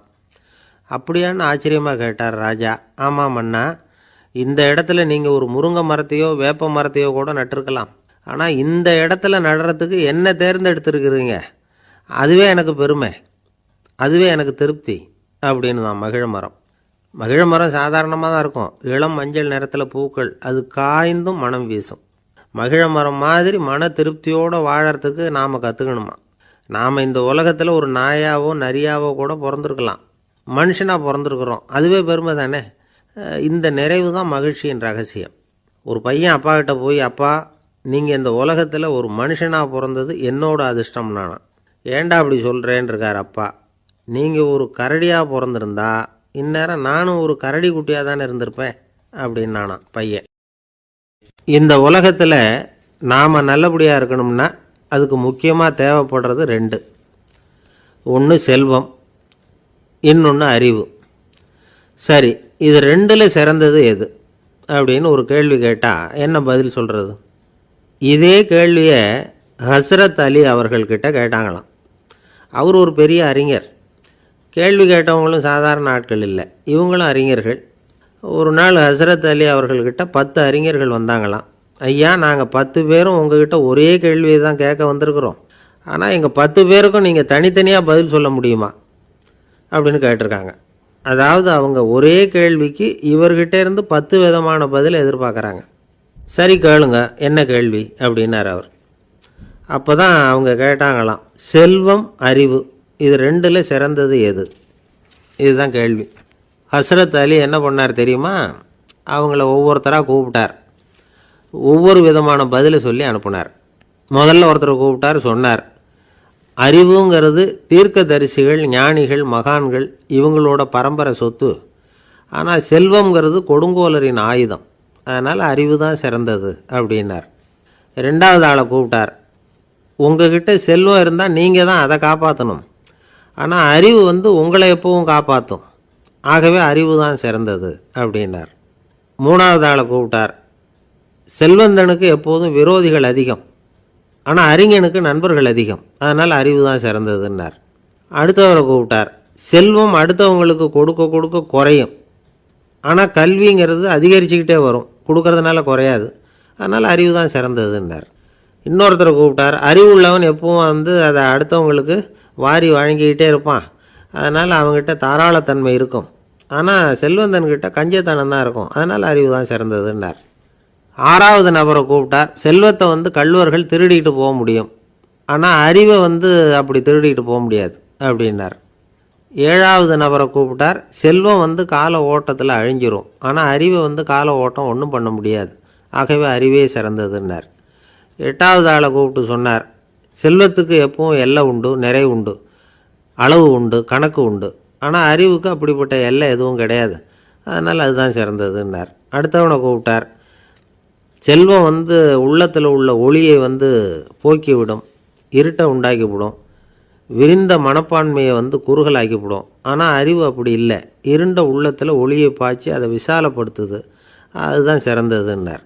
கடைசியாக 10வது நபரை கூப்பிட்டார், செல்வம் மனசில் செருக்கை உண்டாக்குது, ஆணவத்தை ஏற்படுத்துது, அதனால் நானே கடவுள்னு நினைக்கிற அளவுக்கு மனுஷனை தாழ்த்தி விடுது, ஆனால் அறிவு பணிவையும் பண்பாட்டையும் வளர்க்குது, அதனால் அறிவு தான் சிறந்ததுன்னார். ஆக இப்படி 10 பேருக்கும் 10 விதமாக பதில் சொன்னது மூலமாக ஹஸ்ரத் அலி அவர்கள் அறிவு தான் செல்வத்தை விட சிறந்தது அப்படிங்கிறதுக்கு 10 காரணங்களை சுட்டி காட்டியிருக்கார். அந்த அறிஞர் 10 பேர் கேட்ட ஒரே கேள்விக்கு 10 பதில் சொன்னார். நமக்கு வேண்டிய ஒருத்தர் 10 பேர் கேட்ட கேள்விக்கு ஒரே பதில் சொல்லி சமாளித்தார். கேள்வி என்ன தெரியுமா? என்கிட்ட வாங்கின கடனை எப்போயா திருப்பி கொடுக்க போகிற? இதுதான் அந்த 10 பேரும் கேட்ட ஒரே கேள்வி. இந்த மாதம் 26ஆம் தேதி தந்துடுறேன் அப்படிங்கிற ஒரே பதில் சொல்லி அவ்வளவு பேரையும் இவர் அனுப்பி வச்சுட்டாராம். எல்லாரும் போனதுக்கப்புறம் இவரை தனியாக கூப்பிட்டு கேட்டிருக்கிறாங்க, அது என்ன சார் கணக்கு, 26ஆம் தேதி அன்னைக்கு என்ன அதிசயம் நடக்க போகுது அப்படின்னு கேட்டிருக்காங்க. அதிசயம் அன்னைக்கு இல்லை, அதுக்கு நாளே நடக்க போகுதுன்னாராம். விவரமாக சொல்லுங்கன்னு இருக்காங்க. வேறு ஒன்றும் இல்லைங்க, 26ஆம் தேதி தானே எல்லாரையும் வர சொல்லியிருக்கிறேன், அதுக்கு நாளே நான் புறப்பட்டு தலைமறைவாயிட போகிறேன் அப்படின்னாராம் ரொம்ப பெருமையாக. ஒரு ஊரில் ஒரு ராஜா இருந்தார். அந்த ராஜாவுக்கு ஒரு மந்திரி. ராஜா ரொம்ப நியாயமானவர், நேர்மையானவர், கண்டிப்பானவர். தப்பு செய்கிறது யாராக இருந்தாலும் தண்டனை கொடுப்பார். வேண்டியவங்களுக்கு ஒரு நியாயம், வேண்டாதவங்களுக்கு ஒரு நியாயங்கிறதெல்லாம் அவர்கிட்ட கிடையாது. ஒரு சமயம் அரசவையில் அந்த அமைச்சரே விதிமுறைகளுக்கு புறம்பா ஏதோ நடந்துக்கிட்டு இருக்கார். மன்னருக்கு கோபம் வந்துட்டுது. உடனே அந்த அமைச்சரை கிட்டத்தில் கூப்பிட்டு அவர் கன்னத்தில் ஓங்கி ஒரு அறை கொடுத்துட்டாராம். உடனே அந்த அமைச்சர் என்ன பண்ணார் தெரியுமா? நேராக போனார், அங்கே நின்றுக்கிட்டு இருந்த இன்னொருத்தர் கன்னத்தில் ஓங்கி அரைஞ்சார். அறை வாங்கினவர் திகைச்சு போயிட்டார். இவர் ஏன் நம்மளை அரைகிறார் அப்படின்னு யோசனை பண்ணார். மன்னரும் திகைச்சு போயிட்டார். நாம் இவரை அரைஞ்சா அதுக்காக இவர் போய் இன்னொருத்தரை அரையணுமா அப்படின்னு யோசனை பண்ணார். இவருக்கு என்ன பைத்தியமானு கூட நினைக்க ஆரம்பிச்சுட்டார். ஆனால் என்ன ஆச்சுன்னா, அப்புறம் அமைச்சர் அவர் கவனிச்சிக்கிட்டு இருந்தாரா, அவர் இன்னொருத்தரை அரைஞ்சார் இல்லையா, அந்த அறை வாங்கின ஆசாமியை பார்த்து கத்திக்கிட்டு இருந்தார். யார்? அமைச்சர். ஏப்பா என்கிட்ட அறையை வாங்கிக்கிட்டு இப்படி விவரம் இல்லாமல் நின்றுட்டு இருக்கிறியே, நான் உனக்கு கொடுத்ததை நீ வேற யாருக்கிட்டையாவது கொடுத்துரு அப்படின்னார். உடனே அந்த ஆள் பார்த்தான், தனக்கு அடுத்தபடியாக நின்றுக்கிட்டு இருந்தவனை ஓங்கி ஒரு அறை அரைஞ்சான். அவன் கன்னத்தை தடவிட்டே யோசனை பண்ணான். இது ஏதோ புரிஞ்சுக்கிட்ட மாதிரி அடுத்தாப்பில் நின்றுக்கிட்டு இருந்தவனை அரைஞ்சான். இப்படி இந்த அறை வந்து மாறி மாறி போய்கிட்டே இருக்குது. ஊர் பூரா பிரயாணம் பண்ண ஆரம்பிச்சுட்டுது. அன்னைக்கு ராத்திரி அந்த ராஜா படுக்கிறதுக்காக போனார். அந்த நேரம் பார்த்து அவர் கன்னத்தில் பலார்னு ஒரு அறை விழுந்தது. நம்மளே அறையிறது யார் அப்படின்னு அதிர்ச்சியோட மன்னர் திரும்பி பார்க்குறாரு. அரைஞ்சது அவரோட மனைவி. என்னாச்சு உனக்குன்னு கத்துனார் ராஜா. உங்களுக்கு தெரியாதா, ஊர் பூரா ஒருத்தர் மாற்றி ஒருத்தர் மூலமாக இந்த அறை வந்து பிரயாணம் பண்ணிட்டு வருது அப்படின்னாங்க அந்த அம்மா. அப்படின்னா ஆரம்பித்த இடத்துக்கே வந்துட்டுதா அப்படின்னாராம் மன்னர். என்ன சொல்கிறீங்கன்னு கேட்டிருக்காங்க. இவர் விவரத்தை சொன்னாராம். அப்படின்னா நீங்கள் ஆரம்பித்து வச்ச இந்த விளையாட்டை நான் முடிச்சு வச்சுட்டேன் அப்படின்னாங்களாம் அந்த அம்மா. மறுநாள் காலை மறுபடியும் அரசவை கூடிச்சு அந்த அமைச்சர் மன்னரை பார்த்து கேட்டார், என்ன மகாராஜா, என்கிட்ட கொடுத்ததை திருப்பி வாங்கிட்டீங்களா அப்படின்னாராம். இப்படி நடக்கும்னு நான் எதிர்பார்க்கவே இல்லைன்னார் மன்னர். ஆனால் நான் எதிர்பார்த்தேன். அது எங்கே போயிட போகுது, ஊர் பூரா சுற்றி கடைசியில் உங்ககிட்ட தான் வந்து சேரும் அப்படிங்கிறது எனக்கு தெரியும் அப்படின்னார் அமைச்சர். இந்த கதை வந்து வேடிக்கையாக இருந்தால் கூட இதில் உள்ள கருத்து முக்கியமானது. இந்த உலகத்தில் பல கருத்துக்கள் இப்படி தான் மாறி மாறி சுற்றி வந்துக்கிட்டே இருக்குது. நம்மளும் ஒருத்தன் தன்னுடைய நண்பன் ஒருத்தனை கடத்தெருவில் பார்த்தான். உடனே ஓடி போய் பலார்னு ஒரு அறை கொடுத்தானா. அவன் கண்ணத்தை தடவிட்டு ஏன்டா என்னை அரைஞ்சேன்னு கேட்டிருக்கான். நீ ஏன்டா என்னை முட்டாள்னு என் மனைவிட்ட போய் சொன்னேன் அப்படின்ட்டுருக்கான் அவன். உன்னை ஒரு முட்டாள்னு சொன்னதுக்காகவா நீ என்னை அரைஞ்ச அப்படின்னு கேட்டிருக்கான் இவன். டேய், நான் அதுக்காக அறையலப்பா, அது ஒரு பெரிய ரகசியம். நான் முட்டாளுங்கிறது அந்த ரகசியத்தை நீ வந்து ஏன் எங்கள் வீட்டில் போய் சொன்னேன், அதுக்காக தான் அரைஞ்சேன் அப்படின்னு அவன். ஐயா, உங்கள் பேரை தொடர்ந்து தினம் கேட்டுக்கிட்டு இருக்கிறேன் அப்படின்னார் ஒருத்தர். தொடர்ந்து கேட்குறீங்களே, உங்களுக்கு காது வலிக்கலையா அப்படின்னு கேட்டோம். பேசுகிற உங்களுக்கே வாய் வலிக்கலை அப்படிங்கிறப்போ கேட்குற எங்களுக்கு எப்படி காது வலிக்கும் அப்படின்னார். நம்ம உடம்புல ஒரு அதிசயம் என்ன தெரியுமா, ரொம்ப நேரம் நாம் நடக்கிறோம்னு வச்சுக்கோங்க, கால் வலிக்கும். ரொம்ப நேரம் வேலை செஞ்சால் கை வலிக்கும், உடம்பு வலிக்கும். ரொம்ப நேரம் பார்த்துக்கிட்டே இருந்தால் கண்ணு வலிக்கும். ரொம்ப நேரம் பேசிக்கிட்டே இருந்தால் வாய் கூட வலிக்கும். ஆனால் ரொம்ப நேரம் கேட்டுக்கிட்டே இருக்கிறதுனால காது வலிக்கிறது இல்லை. அதனால் கேட்கறதுக்கு முக்கியத்துவம் கொடுத்தாங்க நம்ம பெரியவங்க. திருவள்ளுவர் வந்து தேவையில்லாமல் வார்த்தைகளை உபயோகப்படுத்த மாட்டார். ஒரு திருக்குறள்னு எடுத்துக்கிட்டாவே அதில் மொத்தம் 7 வார்த்தைகள், அவ்வளவுதான். அப்படி 7 வார்த்தைகள் மட்டுமே உள்ள ஒரு திருக்குறளில் வள்ளுவர் ஒரே வார்த்தையை 5 தடவை உபயோகப்படுத்தியிருக்கிறார், திரும்ப திரும்ப பயன்படுத்தியிருக்கிறார். அப்படின்னா அதை எந்த அளவுக்கு வலியுறுத்தி சொல்கிறார் அப்படிங்கிறத நாம் புரிஞ்சுக்கணும். அது என்ன குறள்? செல்வத்துள் செல்வம் செவிச்செல்வம், அச்செல்வம் செல்வத்துள் எல்லாம் தலை. செவிச்செல்வம்ங்கிறது அவ்வளவு முக்கியமானது. கற்றலின் கேட்டல் நன்று. அதிகம் கேட்கணுங்கிறதுக்காக தான் எவ்வளவு கேட்டாலும் காது வலிக்கிறதில்ல. குறைச்சலாக பேசணும், அதிகமாக கேட்கணும். இன்னொரு விஷயம் கவனிங்க, நம்ம உடம்பில் கண்ணுக்கு வந்து மூடி இருக்குது, எதையாவது நாம் பார்க்க விரும்பலைன்னா உடனே கண்ணை மூடிக்கலாம். நம்ம வாய்க்கு மூடி இருக்குது, பேச விருப்பம் இல்லையா, வாயை மூடிக்கலாம். மூக்குக்கு கூட மூடிக்கிற வசதி இருக்குது, எதையாவது முகர விருப்பம் இல்லையா, மூச்சை அடக்கிக்கலாம். ஆனால் பாருங்கள், காதுக்கு வந்து மூடி கிடையாது, அதை கையால் தான் மூட முடியும். யார் என்ன சொன்னாலும் அது நல்லதோ கெட்டதோ காதில் விழுந்துக்கிட்டு தான் இருக்கும். அறிவு தான் நல்ல விஷயங்களை எடுத்துக்கிட்டு கெட்ட விஷயங்களை விட்டுடணும். நல்ல கருத்துக்கள் நம்ம காதில் நிறைய விழுந்துக்கிட்டே இருக்கணும். அதை கேட்டு நாம் நல்லபடியாக வாழணுங்கிறது தான் படைப்பின் விருப்பம். ஆன்மீகவாதிகள் கூட ஒன்று சொல்லுவாங்க, அதாவது ஆன்மீக பாதையில் நீங்கள் முன்னேறணும்னா முதல்ல சிரவணம் செய்யணும்பாங்க. அதாவது பெரியவங்க சொல்கிற நல்ல கருத்துக்களை கேட்கணும் அப்படின்னு அதுக்கு அர்த்தம். அதனால் யார் நல்ல கருத்துக்களை சொன்னாலும் அதை காது கொடுத்து கேளுங்க. இவ்வளவு கருத்துக்களையும் நம்ம நேயர் ஒருத்தர்கிட்ட சொல்லிகிட்டு இருந்தோம். அவரும் சரி சரின்னு தலையாடிக்கிட்டே இருந்தார். அப்புறம் சொன்னார், நீங்கள் சொல்கிறது சரிதான் சார், காதுக்கு மூடி இல்லைங்கிறது ரொம்ப சரி. அதனால தான் உங்கள் தகவல் கூட நாங்கள் விரும்புகிறோமோ இல்லையோ தினம் காதில் விழுந்துக்கிட்டு இருக்குது அப்படின்னார். எங்களுக்கு ரொம்ப பெருமையாக இருந்தது. அப்படியா அப்படின்னோம். ஆனாலும் என்ன மாதிரி சில பேர் நீங்கள் தகவல் சொல்கிற சமயத்தில் காதில் மூடி இல்லையேன்னு சொல்லி கவலைப்படுறதில்ல சார் அப்படின்னார். ஏன்னு கேட்டோம். காதை மூடுறதுக்கு தானே வசதி இல்லை, ரேடியோவை மூடுறதுக்கு வசதி இருக்குதுல்ல, அதனால் டக்குன்னு அதை மூடி வச்சுருவோம் அப்படின்னார். ஒரு இலக்கிய கூட்டம் ஏற்பாடு பண்ணியிருக்கிறோம், நீங்கள் அவசியம் வந்து அதில் பேசணும் அப்படின்னு கேட்டுக்கிட்டார் ஒருத்தர். வேணாங்க, 4 பேருக்கு முன்னாடி வந்து நிற்கிறதுனா எனக்கு ரொம்ப கூச்சமாக இருக்கும் அப்படின்னாரு இவர்.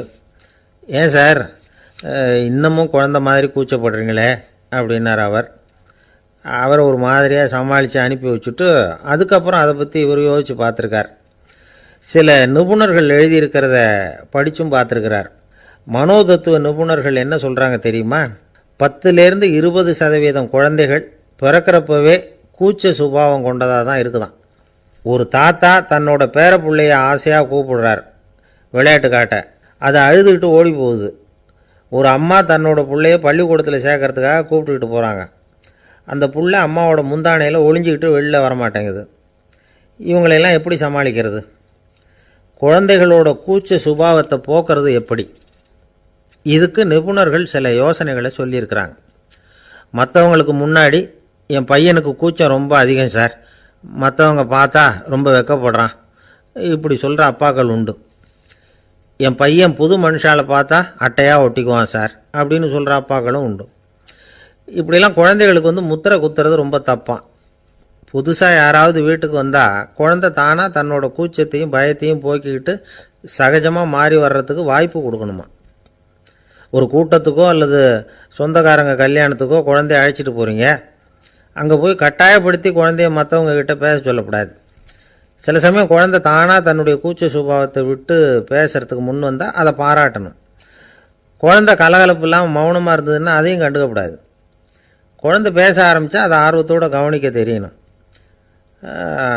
கலந்து உரையாடுற பழக்கத்தை வீட்லேயே ஆரம்பிக்கலாம். கேட்டதுக்கு பதில் சொல் அப்படின்னு நீங்கள் அதிகாரம் பண்ணிகிட்டு இருக்கக்கூடாது. அது குழந்தைக்கு பேசுகிற சந்தர்ப்பத்தை குறைச்சிருமா. இப்போ நாம் அதிகாரம் பண்ணால் கேலி செய்கிற பழக்கம் குழந்தைகளை ரொம்ப பாதிச்சிருமா. பெரியவங்களானதுக்கு அப்புறமும் சில பேர் கூச்சத்தோடவும் பயத்தோடவும் இருக்கிறதுக்கு இதுதான் காரணம். சின்ன வயசில் அவங்கெல்லாம் ஏதாவது கேலிக்கு ஆளாகி இருப்பாங்க. 2வது குழந்தை மூத்த குழந்தைய கேலிக்கு ஆளாகிற சந்தர்ப்பங்களை கண்டு கேலி பண்ணினா அது இளம் நெஞ்சங்களை விட்டு நீங்கிறதே இல்லையா. எப்பவும் குழந்தையோட நடை உடை பாவனைகளை பற்றி சொல்லிக்கிட்டே இருக்கக்கூடாதான். அதுவே கூச்ச சுபாவத்தை கொண்டுட்டு வந்துடுமா. அப்பா எங்கேன்னு யாராவது கேட்டால் இது மாதிரி இன்ன காரியத்துக்காக வெளியில் போயிருக்கார், இத்தனை மணிக்கு திரும்பி வருவார் அப்படின்னு சொல்கிற அளவுக்கு குழந்தைகளை பழக்கப்படுத்தி வைக்கணும். ஃபோன்லேயே யாராவது விசாரித்தா கூட இது மாதிரி பதில் சொல்லு அப்படின்னு சொல்லணும். சின்ன சின்ன மீட்டிங்கில் 4 வார்த்தை பேச தயார் பண்ணலாம். ஒரு கடையிலையோ அல்லது ஹோட்டல்லையோ ஏதாவது விவரம் கேட்கணும்னா உங்கள் குழந்தைய தைரியமாக அனுப்புங்க. குழந்தைகள் பணிவாகவும் பொறுமையாகவும் விவரம் கேட்குறப்போ கூச்ச சுபாவம் தானாக போயிடும். சின்ன வயசுலேயே இப்படிலாம் பழக்கப்படுத்தினா தான் வருங்காலத்தில் தைரியமாக இந்த சமுதாயத்தில் வாழ முடியும். இல்லைன்னா 60 வயசுலேயும் அடுப்பங்கரையை விட்டு வெளில வர்றதுக்கு கூச்சப்பட்டுக்கிட்டு தான் இருக்க வேண்டியிருக்கும். இந்த காலத்து பிள்ளைங்க எவ்வளவோ பரவாயில்ல, எதுக்கும் தயங்குறதில்ல, கூச்சப்படுறதில்ல. ஒரு அம்மா அடுப்பங்கரையிலேருந்து சத்தம் போட்டாங்க, டேய் ராமு, தயவு பண்ணி அந்த டிவியை நிறுத்துறா, அந்த பெண்ணோட குரல் மகா மோசம், அடுப்பங்கரையில் இருக்கிற என்னாலேயே அதை சகிச்சிக்க முடியல அப்படின்னாங்களாம். உடனே பையன் கொஞ்சம் கூட தயங்காமல் பதில் சொல்கிறான், அம்மா இந்த குரல் டிவியிலேருந்து வரல, எழுத்த விட்டு மாமி தான் இங்கே வந்திருக்கிறாங்க, அவங்க தான் இப்போ என்னோட பேசிக்கிட்டு இருக்கிறாங்க அப்படின்னு நான். கங்கை கரை தோட்டம் பக்கத்தில் ஒரு ஆசிரமம், அங்கே ஒரு பெரியவர் தங்கியிருக்கிறார். அவர் தான் ராமகிருஷ்ண பரமஹம்சர். அந்த ஆசிரமம் இருந்த இடம் கரக்பூர். வங்காளத்தில் பொதுவாக எல்லாரும் மீன் சாப்பிட்றது உண்டு. கங்கையில் குளிச்சுட்டு கையில் ஒரு மீனோடு வர்றது வழக்கம். இவர் இருக்கிற இடத்துக்கு கங்கையில் படகு வழியாக வரணும். அப்படி தான் எல்லோரும் வருவாங்க. வர்றவங்கள ஒன்று கூட்டி ஆன்மீக விஷயங்களை பற்றி பேசிக்கிட்டு இருப்பார். ஒவ்வொரு நாள் ஒவ்வொருத்தர் நகரத்துக்கு போகணும், வரும்பொழுது மீன் கொண்டுக்கிட்டு வரணும். அதுக்கு ஒரு அட்டவணையே உண்டு ஆசிரமத்தில். அது பிரகாரம் ஒரு நாள் சுவாமி யோகானந்தர் படகில் போனார். படகை செலுத்தினவங்க ராமகிருஷ்ணரையும் சுவாமி யோகானந்தரையும் மற்றவங்களையும் பித்தர்கள் அப்படின்னு சொல்லி ஏளனமாக பேசினாங்க. அவங்க என்ன பைத்தியம் பிடிச்சவங்க அப்படிங்கிறது மாதிரி. சுவாமி யோகானந்தருக்கு ரொம்ப மென்மையான இதயம். இவங்க இப்படி கண்ணாபின்னான்னு பேசுகிறத பார்த்தா மீனை வாங்கிட்டு திரும்புகிறப்போ என்ன நடக்குமோ அப்படிங்கிற பயம் வேறு வந்துட்டுது அவருக்கு. அவ்வளவு மென்மையானவர். இதை தெரிஞ்சுக்கிட்ட ராமகிருஷ்ணர், யோகானந்தா இங்கே வா அப்படின்னு கூப்பிட்டார். இவர் கண்ணீரை தொடச்சிக்கிட்டே கிட்ட போனார். சொன்னார், ஐயா, படகு ஓட்டுறவங்க உங்களை பற்றி மோசமாக பேசுகிறாங்க. என்ன திட்டினா பரவாயில்ல, ஆனால் உங்களை அவங்க திட்டுறாங்க, அதை என்னால் தாங்கிக்க முடியல அப்படின்னார். இதை கேட்டதும் ராமகிருஷ்ணருக்கு கோபம் வந்துட்டு தான். என்னது, உன்னுடைய குருவை பற்றி அவங்க மோசமாக பேசும்பொழுது நீ சும்மா இருந்தியா, வெளியில் போ அப்படின்னு விட்டார். குரு நிந்தனை செய்கிறப்போ அதை கேட்டுக்கிட்டு சும்மா இருக்கலாமா? குரு நிந்தனையை கேட்டால் பாவம் இல்லையா? என்னை தூற்றும் போது அவங்க பாவம் செய்கிறாங்க, அதை கேட்டுக்கிட்டு நீ சும்மா இருந்தால் நீயும் பாவம் செய்கிற அப்படின்னாராம். அடுத்த நாள் சுவாமி நிரஞ்சனானந்தர் போக வேண்டிய நாள். இவர் படகுல போகும்பொழுதும் அதே மாதிரி நடந்து தான். அவங்க மோசமாக பேச ஆரம்பித்தாங்க, திட்ட ஆரம்பித்தாங்க. அப்படி கேலி பண்ண ஒருத்தனை இவர் என்ன பண்ணார், பலார்னு கன்னத்தில் அரைஞ்சிட்டார். இன்னொருத்தனை கங்கையில் தூக்கி எறியறதுக்கும் தயாராகிட்டார். அதுக்கப்புறம் அவங்க யாரும் வாயை திறக்கலை. மீன் வாங்கிட்டு வர்றப்பவும் படகுல ஒரே அமைதி. அவ்வளவு பயம் அவங்களுக்கு. ராமகிருஷ்ணர் கூப்பிட்டு விசாரித்தார் என்ன நடந்ததுன்னு. இவர் சொன்னார், அவர் யோகானந்தா போகும்பொழுது என்ன நடந்ததோ அப்படியே தான் இப்போவும் நடந்தது. குரு நிந்தனை செய்கிறத கேட்டுக்கிட்டு நான் சும்மா இருப்பேனா, ஒருத்தனை அப்படியே அரைஞ்சுட்டேன், இன்னொருத்தனை ஆற்றுல தூக்கி போட்டுருவேன்னு பயமுறுத்தினேன், அவ்வளவுதான் அப்படின்னாராம். இப்போவும் ராமகிருஷ்ணருக்கு கோபம் வந்துட்டு தான். என்ன இது, அணியறது காஷாயம், இருக்கிறது ஆசிரமம், உனக்கு இவ்வளவு கோபம் வந்ததுன்னா அப்புறம் என்னத்துக்கு ஆசிரமத்தில் இருக்கணும், பிரம்மச்சாரி எப்பவும் அமைதியாக இருக்கணும் அப்படின்னு அறிவுரை சொன்னாராம் ராமகிருஷ்ணர். அப்போ இவர் கேட்டாராம், ஏங்க அவருக்கு ஒரு விதமான அறிவுரை சொன்னீங்க, எனக்கு வேறு விதமாக அறிவுரை சொல்கிறீங்க, இதில் எது உண்மை அப்படின்னு கேட்டிருக்கார். இதுக்கு ராமகிருஷ்ணர் சொன்ன பதில் என்னென்னா, அட அசடே, சக்கரத்தில் காற்று அதிகமாக இருந்தால் குறைக்கணும், குறைச்சலாக இருந்தால் கூட்டணும். அவன் சாது, அவனுக்கு அதிக உணர்ச்சி தேவை, உனக்கு படபடப்பு அதிகம், உனக்கு பொறுமை தேவை அப்படின்னாராம். இதில் உள்ள கருத்து என்னென்னா, கல்விங்கிறது எப்படின்னா அதை சூழ்நிலைக்கு தகுந்த மாதிரி கற்பிக்கணும். எல்லாருக்கும் ஒரே மாதிரி கற்பிக்கக்கூடாது. கேட்குறவர் தகுதி, புரிஞ்சுக்கிற திறமை, இதை பொறுத்து கல்வி அமையணும். ஆரம்ப காலத்தில் ஒரு குரு, அப்போ ஒரு சீடன் இருந்தான். அது வேடிக்கையான குரு, வேடிக்கையான சீடன். ஒரு ஆசிரமம். ஒரு நாள் ஒருத்தன் அவசரமாக அந்த குருவை தேடி வந்திருக்கிறான். என்ன விஷயம்னு விசாரித்தார் குரு.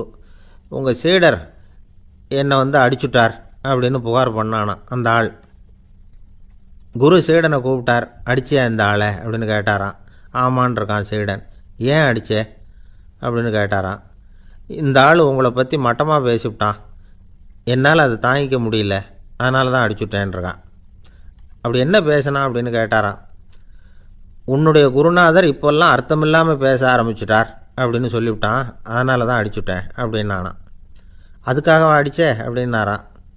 நான் அதுக்காக அடிக்கலை குருவே, இப்பெல்லாம் நீங்கள் அர்த்தம் இல்லாமல் பேசுகிறதாக அவன் சொல்கிறான், அப்படின்னா இதுவரைக்கும் நீங்கள் அர்த்தத்தோடு பேசினதாகத்தானே அர்த்தம், அது தப்பு தானே, அதனால தான் அடித்தேன் அப்படின்னானா. ஒரு ஊரில் ஒரு ராஜா இருந்தார். அவர் ஒரு பூனை வளர்த்தார். ரொம்ப செல்லமாக அவர் அந்த பூனையை வளர்த்தார். அவர் என்ன பண்ணுவார் தெரியுமா, இரவு நேரத்தில் அந்த பூனையோட தலையில் ஒரு விளக்கை வச்சுருவார். அந்த பூனை ரொம்ப ஜாக்கிரதையாக அந்த விளக்கு கீழே விழுந்துடாமல் பார்த்துக்கும். தலையை ஆட்டாமல் ரொம்ப நிதானமாக ராஜா பின்னாடி நடந்து போய்கிட்டே இருக்கும். அந்த விளக்கு வெளிச்சத்தில் எல்லா வேலைகளையும் செஞ்சுருவார். கையில் ஒரு விளக்கை தனியாக எடுத்துகிட்டு போக வேண்டிய அவசியமே இல்லை. விளக்கை தூக்கிட்டு போகிற வேலையை அந்த பூனை பார்த்துக்கும். அதனால் ராஜாவுக்கு அந்த பூனை மேலே ரொம்ப பிரியம். மந்திரிகளையெல்லாம் கூப்பிட்டு அவங்கக்கிட்ட சொல்லுவார், பார்த்தீங்களா இந்த பூனை எவ்வளவு விசுவாசமாக நடக்குது, என் பேரில் எவ்வளவு மரியாதை பார்த்தீங்களா அதுக்கு அப்படிம்பார். இதை கேட்டுவிட்டு அங்கேருந்து அமைச்சர்களில் ஒருத்தர் சொன்னார், மன்னா நீங்கள் சொல்கிறது சரிதான், இருந்தாலும் இந்த பூனையோட விசுவாசத்தை நாம் கொஞ்சம் சோதித்து பார்க்க வேண்டியிருக்கு அப்படின்னாராம். சரி, உங்கள் ஆசையை ஏன் கெடுக்கணும், நல்லா சோதித்து பாருங்கள் அப்படின்னு சொல்லிவிட்டார் ராஜா. உடனே அந்த அமைச்சர் என்ன பண்ணார் தெரியுமா, எங்கேயோ புறப்பட்டு போனார். ஒரு 5-6 எலிகளை பிடிச்சிக்கிட்டு வந்தார். அரண்மனையில் ராஜா ஏதோ வேலை பார்த்துக்கிட்டு இருக்கிறாரு. பக்கத்தில் அந்த பூனை ரொம்ப பணிவாக நின்றுக்கிட்டு இருக்குது. அது தலையில் விளக்கு எரிஞ்சிக்கிட்டு இருக்கு.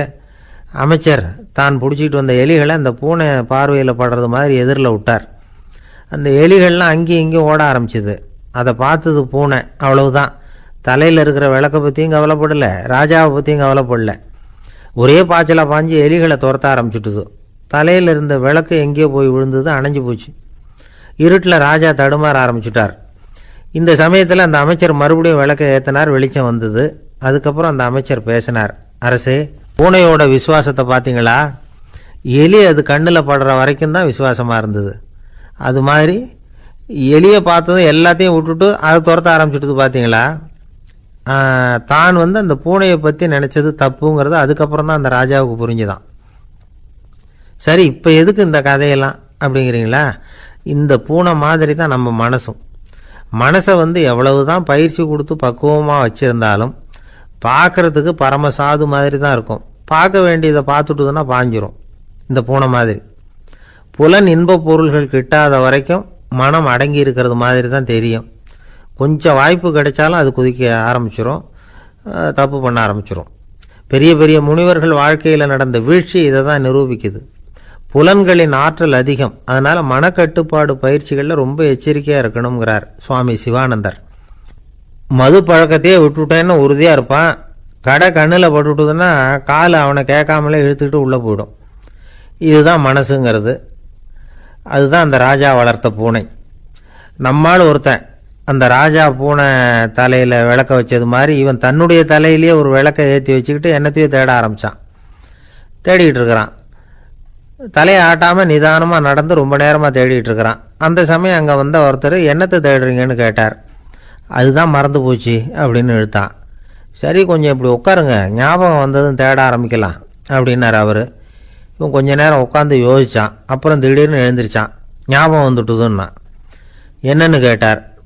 எங்கள் வீட்டில் இருந்த விளக்கை எங்கே வச்சேன்னு தெரியல, அதை தான் தேடிக்கிட்டு இருக்கிறேன், ஏற்றி வைக்கலாம்னு பார்க்குறேன் அப்படின்னா. துருக்மேனியாவில் அஷ்காபாத் அப்படின்னு ஒரு நகரத்தில் ஒரு புவியியல் விஞ்ஞானி இருந்தார். அவர் ஒரு நாய்க்குட்டி வளர்த்தார்.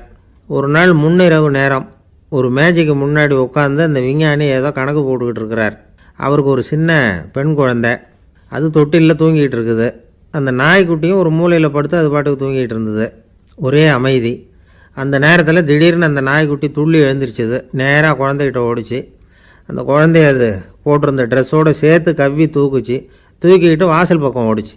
நாய்க்குட்டி குழந்தைய கவ்வி தூக்க முடியுமாங்கிற சந்தேகம் உங்களுக்கு இல்லையா? நீங்கள் நம்ம ஊர் நாய்க்குட்டியவே பார்த்து பழக்கப்பட்டிருக்கீங்க, அதனால் நம்புறதுக்கு சிரமமாக இருக்கும். அந்த ஊர்லெலாம் அது ரொம்ப ஸ்ட்ராங்காக இருக்கும், ஒரு ஏதோ கண்ணுக்குட்டி மாதிரி இருக்கும்.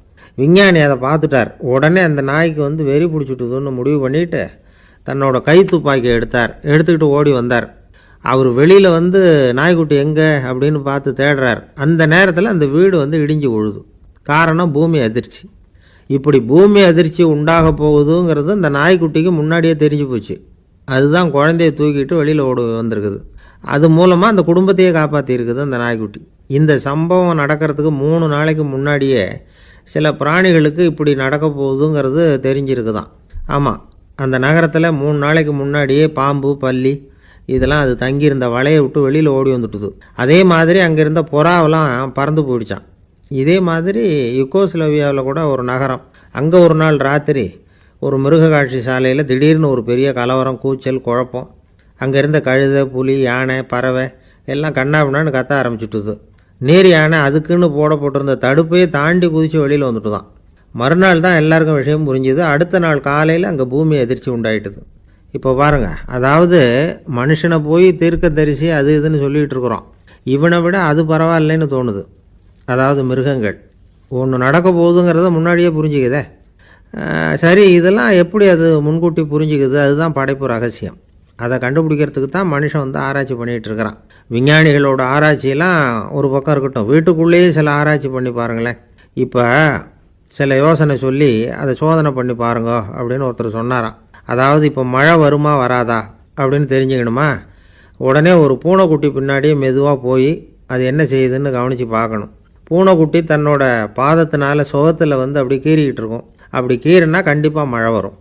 சில சமயம் பூனைக்குட்டி அப்படியே மல்லாந்து படுத்துக்கிட்டு பாதத்தை உயர தூக்கும், அப்படியும் இப்படியும் புரளும். இப்படி செஞ்சதுன்னா அன்னைக்கும் மழை இருக்காது. அதனால் முன்னாடி இருந்தது மழை வர்றதுக்கு அறிகுறி, இது மழை இல்லைங்கிறதுக்கு அறிகுறி.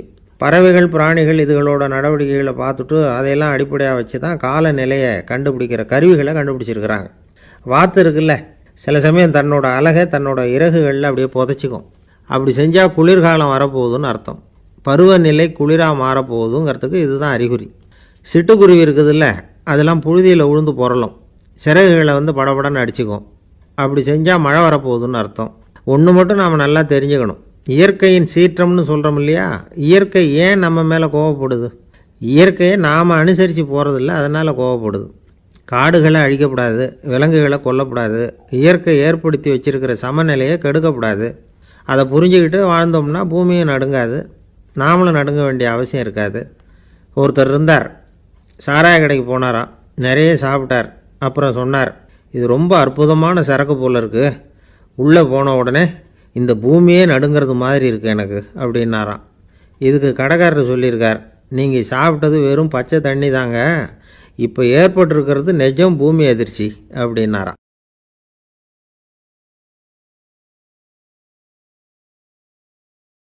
ஒரு பெரிய இடத்து பொண்ணு நிறைய படிச்சிருக்கிறா, பட்டங்கள் எல்லாம் வாங்கியிருக்கிறா, வேலைக்கு எதுக்கும் போகல, அதுக்கு அவசியமும் இல்லை, வசதியான குடும்பம்.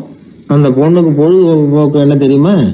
பத்திரிகை படிக்கிறது, தொலைக்காட்சி பார்க்கறது, வானொலி கேட்கறது, இதுதான் பொழுதுபோக்கு.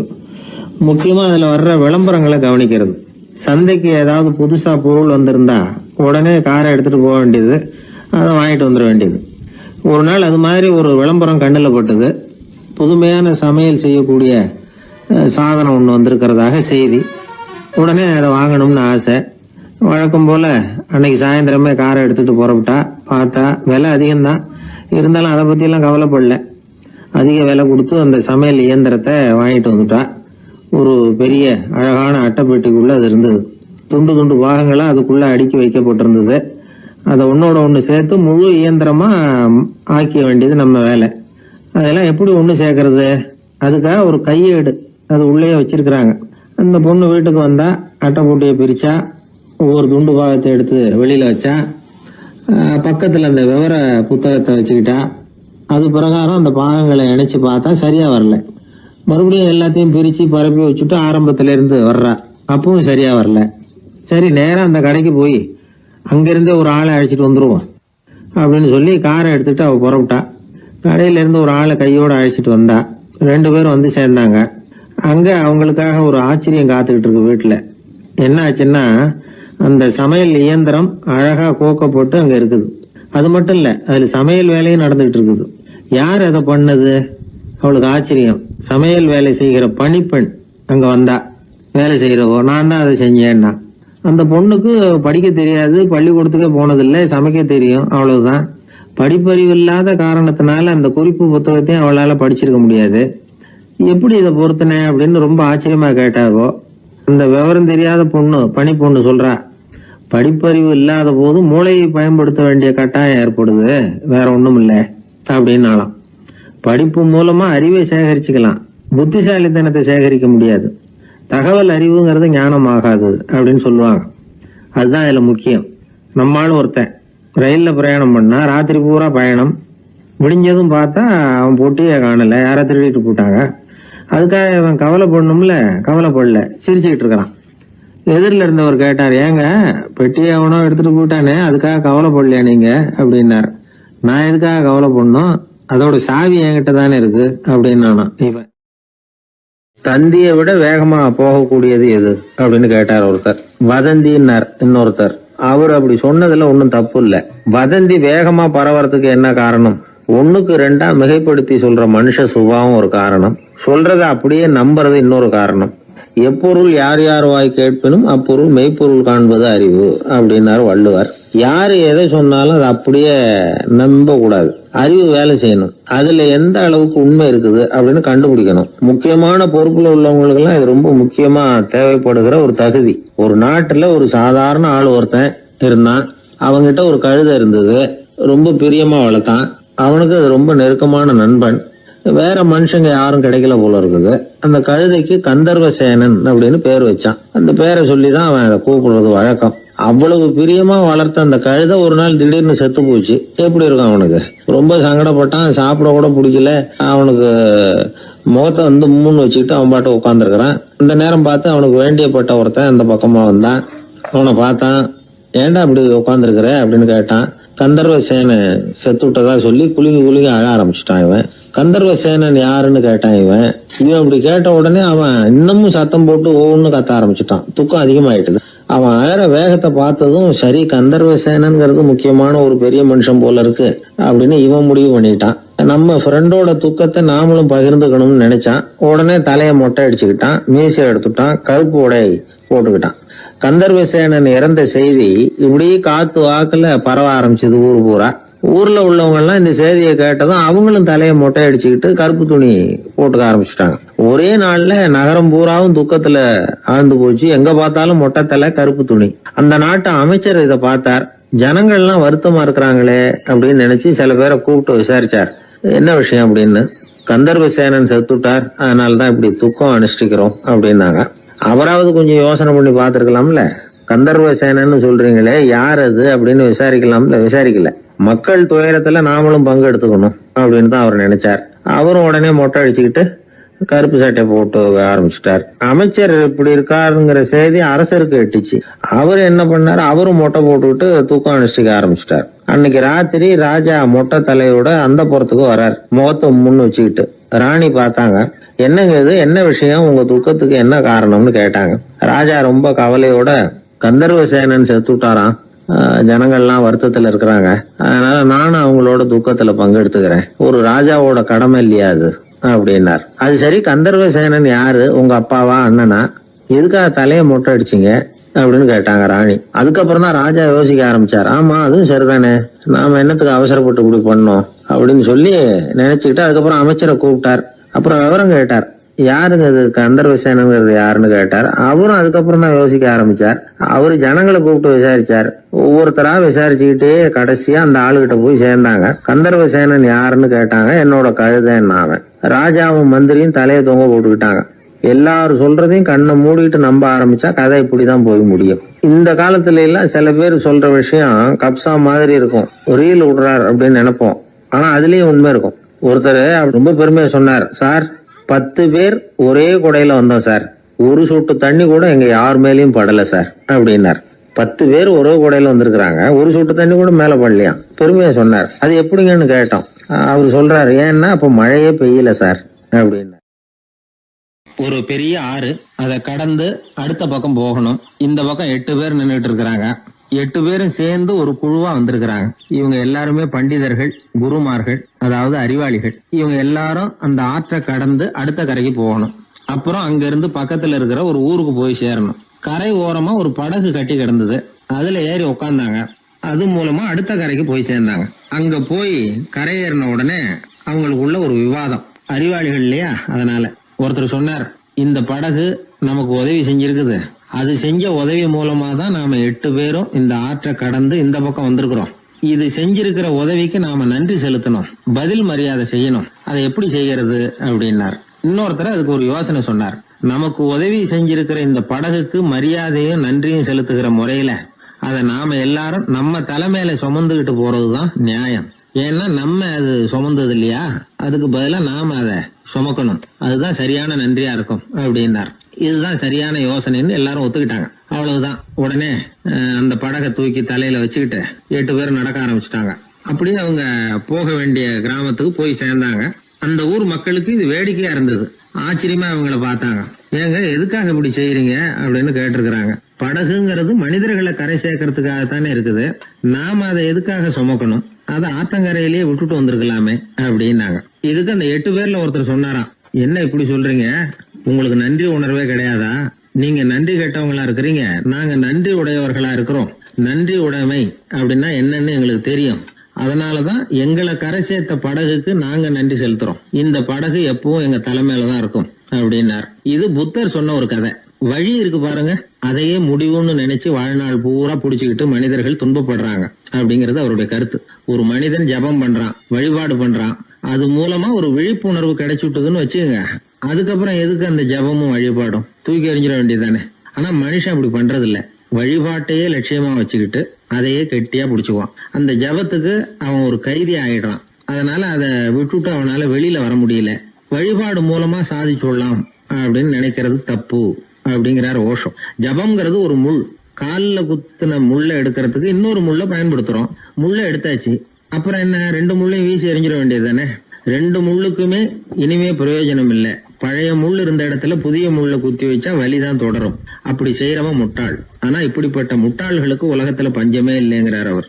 அதனால வழிபாடு ஜபம் அப்படின்னு எல்லாம் சொல்றோமே, அதையெல்லாம் கூட விழிப்புணர்வோட பயன்படுத்தணும். நம்ம ஆள் ஒருத்தன், அவன் என்னன்னா காலில் ஒரு முள்ளை தைச்சுக்கிட்டான், இன்னொரு முள்ளால அதை எடுத்துக்கிட்டு இருக்கிறான். ரொம்ப நேரமா முயற்சி பண்ணிட்டு இருந்தான். கடைசியா அப்பாடா எடுத்தாச்சு அப்படின்னு சொல்லிவிட்டு மறுபடியும் முள் எடுக்க ஆரம்பிச்சான்.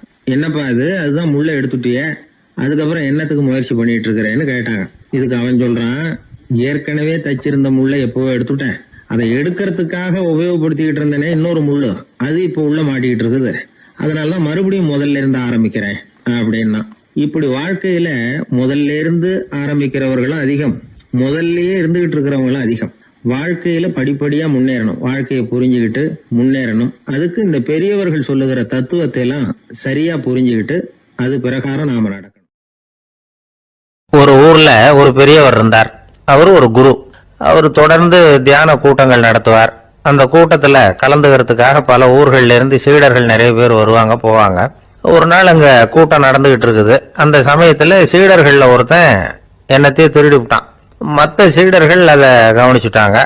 இவன் ஆப்பிட்டுக்கிட்டான். கூட்டம் முடிஞ்ச பிற்பாடு இவன் திருடின விஷயத்த அந்த பெரியவர்கிட்ட போய் சொன்னாங்களாம். அவர் கவனத்துக்கு கொண்டுகிட்டு போனாங்க. ஆனா அவர் இதை காதிலே போட்டுக்கல, கண்டுக்கவே இல்லை. போய் சொன்ன சீடர்களுக்கெல்லாம் ஏமாத்தமா போயிட்டுது. என்ன இது, இவ்வளவு தூரம் நாம கண்டுபிடிச்சு போய் சொல்றோம், அவரு கண்டுக்கவே மாட்டேங்கிறாரே அப்படின்னு ஒரு மாதிரி ஆயிட்டாங்க. இருந்தாலும் அதை பத்தி ஒண்ணுமே சொல்லிக்கல, பேசாம இருந்துட்டாங்க. கொஞ்ச நாள் ஆச்சு. அதே ஆளு மறுபடியும் ஒரு திருட்டுல மாட்டிக்கிட்டான். சீடர்கள் மறுபடியும் அந்த குரு கிட்ட விஷயத்த சொன்னாங்க. அவர் அப்பவும் வழக்கம் போல சும்மாவே இருந்துட்டார். இவர் இப்படி இருக்கிறத பார்த்ததும் அந்த சீடர்களுக்கு கோபம் வந்துட்டுது. உடனே அந்த சீடர்கள்லாம் ஒண்ணு கூடி பேசினாங்களாம். எல்லாருமா சேர்ந்து ஒரு விண்ணப்பம் தயார் பண்ணாங்க. அதை குருநாதர்கிட்ட கொண்டுட்டு போய் கொடுத்தாங்க. அந்த விண்ணப்பத்துல இவங்க என்ன எழுதியிருக்கிறாங்க தெரியுமா? குருநாதர் அவர்களே, உடனே திருடனவன் மீது சட்ட நடவடிக்கை எடுக்கணும். நீங்க அப்படி அவனை இங்க சேர்க்கப்படாது. நீங்க சேர்த்தீங்கன்னா நாங்க இங்க இருக்கிறத பத்தி யோசிக்க ஆரம்பிச்சிருவோம். அவனை இந்த மடத்தை விட்டு துரத்தி பண்ணணும். நீங்க அவனை வெளியில அனுப்புங்க, இல்லைன்னா நாங்க அத்தனை பேரும் வெளியில போயிடுறோம். இப்படிதான் அந்த விண்ணப்பத்துல எழுதியிருக்கிறாங்க. குரு அந்த விண்ணப்பத்தை வாங்கி படிச்சு பார்த்தார். அதுக்கப்புறம் அதை எழுதின அத்தனை பேரையும் கூப்பிட்டாரு. எல்லாரும் இப்படி வாங்கன்னாரு. வந்தாங்க. இப்படி என் எதிரில் உட்காருங்கன்னார். உட்கார்ந்தாங்க. அப்புறம் சொன்னார், இதை பாருப்பா, நீங்க எல்லாரும் புத்திசாலிகள். உங்களுக்கு எது நல்லது எது கெட்டதுங்கிறது நல்லா தெரியும். நீங்க மேற்கொண்டு ஏதாவது படிக்கணும்னு நினைச்சா வேற எங்க வேணும்னாலும் போகலாம், அதுக்கு நான் தடை சொல்ல மாட்டேன். ஆனா உங்களால குற்றம் சாட்டப்பட்ட அவன் இருக்கானே, அவன் எப்படின்னா அவனுக்கு எது நல்லது எது கெட்டதுங்கிறதெல்லாம் தெரியாது. அதனாலதான் திருடுறான். நீங்க சொல்றது மாதிரி அவனை அடிச்சு துரத்தி போடுறோம்னு வச்சுங்க, அவனுக்கு எப்படி நல்லது கெட்டது தெரியும்? அவனுக்கு அதை யாரு சொல்லி கொடுக்கறது? அதனால இங்கேயே இருக்கட்டும், அதுதான் சரி. இதுக்காக நீங்க எல்லாரும் என்னை விட்டுட்டு போனாலும் சரி, அவனை நான் விரட்ட மாட்டேன் அப்படின்னு விட்டாரான். இவ்வளவையும் திருடனை அந்த சீடன் கேட்டுக்கிட்டே இருந்திருக்கான். அவன் கண்கள்ல கண்ணீர். அப்படியே எழுந்திரிச்சு வந்தான். குரு காலில் விழுந்தான். அவன் கண்ணீர்ல அவனது தீமை கழுவப்பட்டது அப்படிம்பாங்க. அதாவது சீடர்களுக்கு அந்த குருவோட பெருமை அப்பதான் புரிஞ்சுதான். ஒரு நல்ல ஆசிரியர் இருக்காருன்னு வச்சுங்க, நல்லா படிக்கிற பையனுக்கு தான் பாடம் சொல்லி கொடுப்பேன்னா அது என்ன பெரிய விஷயமா? மோசமா படிக்கிறவனையும் மாத்தி காட்டுறேங்கிறது தான் பெருமை. இந்த காலத்து குரு ஒருத்தர் ஒரு ஆசிரமம் வச்சு நடத்திட்டு வந்தார். நிறைய பேர் தினம் வருவாங்க போவாங்க. ஒரு நாள் ஒருத்தன் வந்தான். அந்த குரு முன்னாடி போய் நின்னான். ஐயா, என்ன உங்க சீடனா ஏத்துக்கணும்னா. அந்த குரு நிமிர்ந்து பார்த்தார். உன்னுடைய நோக்கம் என்னன்னு கேட்டார். ஐயா, உங்ககிட்ட கொஞ்ச நாள் இருந்தேன்னா நல்ல பழக்க வழக்கங்களை கத்துக்கலாம், அதுக்கப்புறம் வெளியில போய் ஒரு நல்ல தொழில் தொடங்கி வாழ்க்கையில முன்னுக்கு வரணுங்கிறது தான் என்னோட நோக்கம் அப்படின்னா. நீ சொல்றது சரி, ஆனா உன்னால இங்க நல்ல பழக்க வழக்கங்களை கத்துக்க முடியலன்னு வச்சுக்கோ, அப்ப என்ன பண்ணுவே அப்படின்னு கேட்டார் அவர். அப்படி ஆச்சுன்னா என்ன, உங்களை மாதிரியே ஒரு ஆசிரமம் ஆரம்பிச்சு அதுக்கு குருவா இருந்துட்டு போறேன் அப்படின்னு நானும். ஒரு ஆள் இருந்தார். அவரு தன்னை ஒரு குருன்னு சொல்லிக்கிட்டார். மௌன குரு, வாயே திறக்கிறது இல்லை. அவருக்கு 2 சீடர்கள் உண்டு. இவங்க தான் வர்றவங்க கிட்ட பேசுவாங்க, விளக்கம் கொடுப்பாங்க. ஒரு நாள் இந்த சீடர்கள் 2 பேரும் எங்கேயோ வெளியில போயிட்டாங்க. அந்த நேரம் பார்த்து ஒருத்தர் அங்க வந்தார். குரு கிட்ட போனார். குருவே, புத்தர்னா என்னன்னு கேட்டார். குருவுக்கு ஒன்றும் புரியல. அவர் உண்மையான குருவா இருந்தாவில் புரியும். அவர் திருன்னு முழிக்க ஆரம்பிச்சுட்டார்.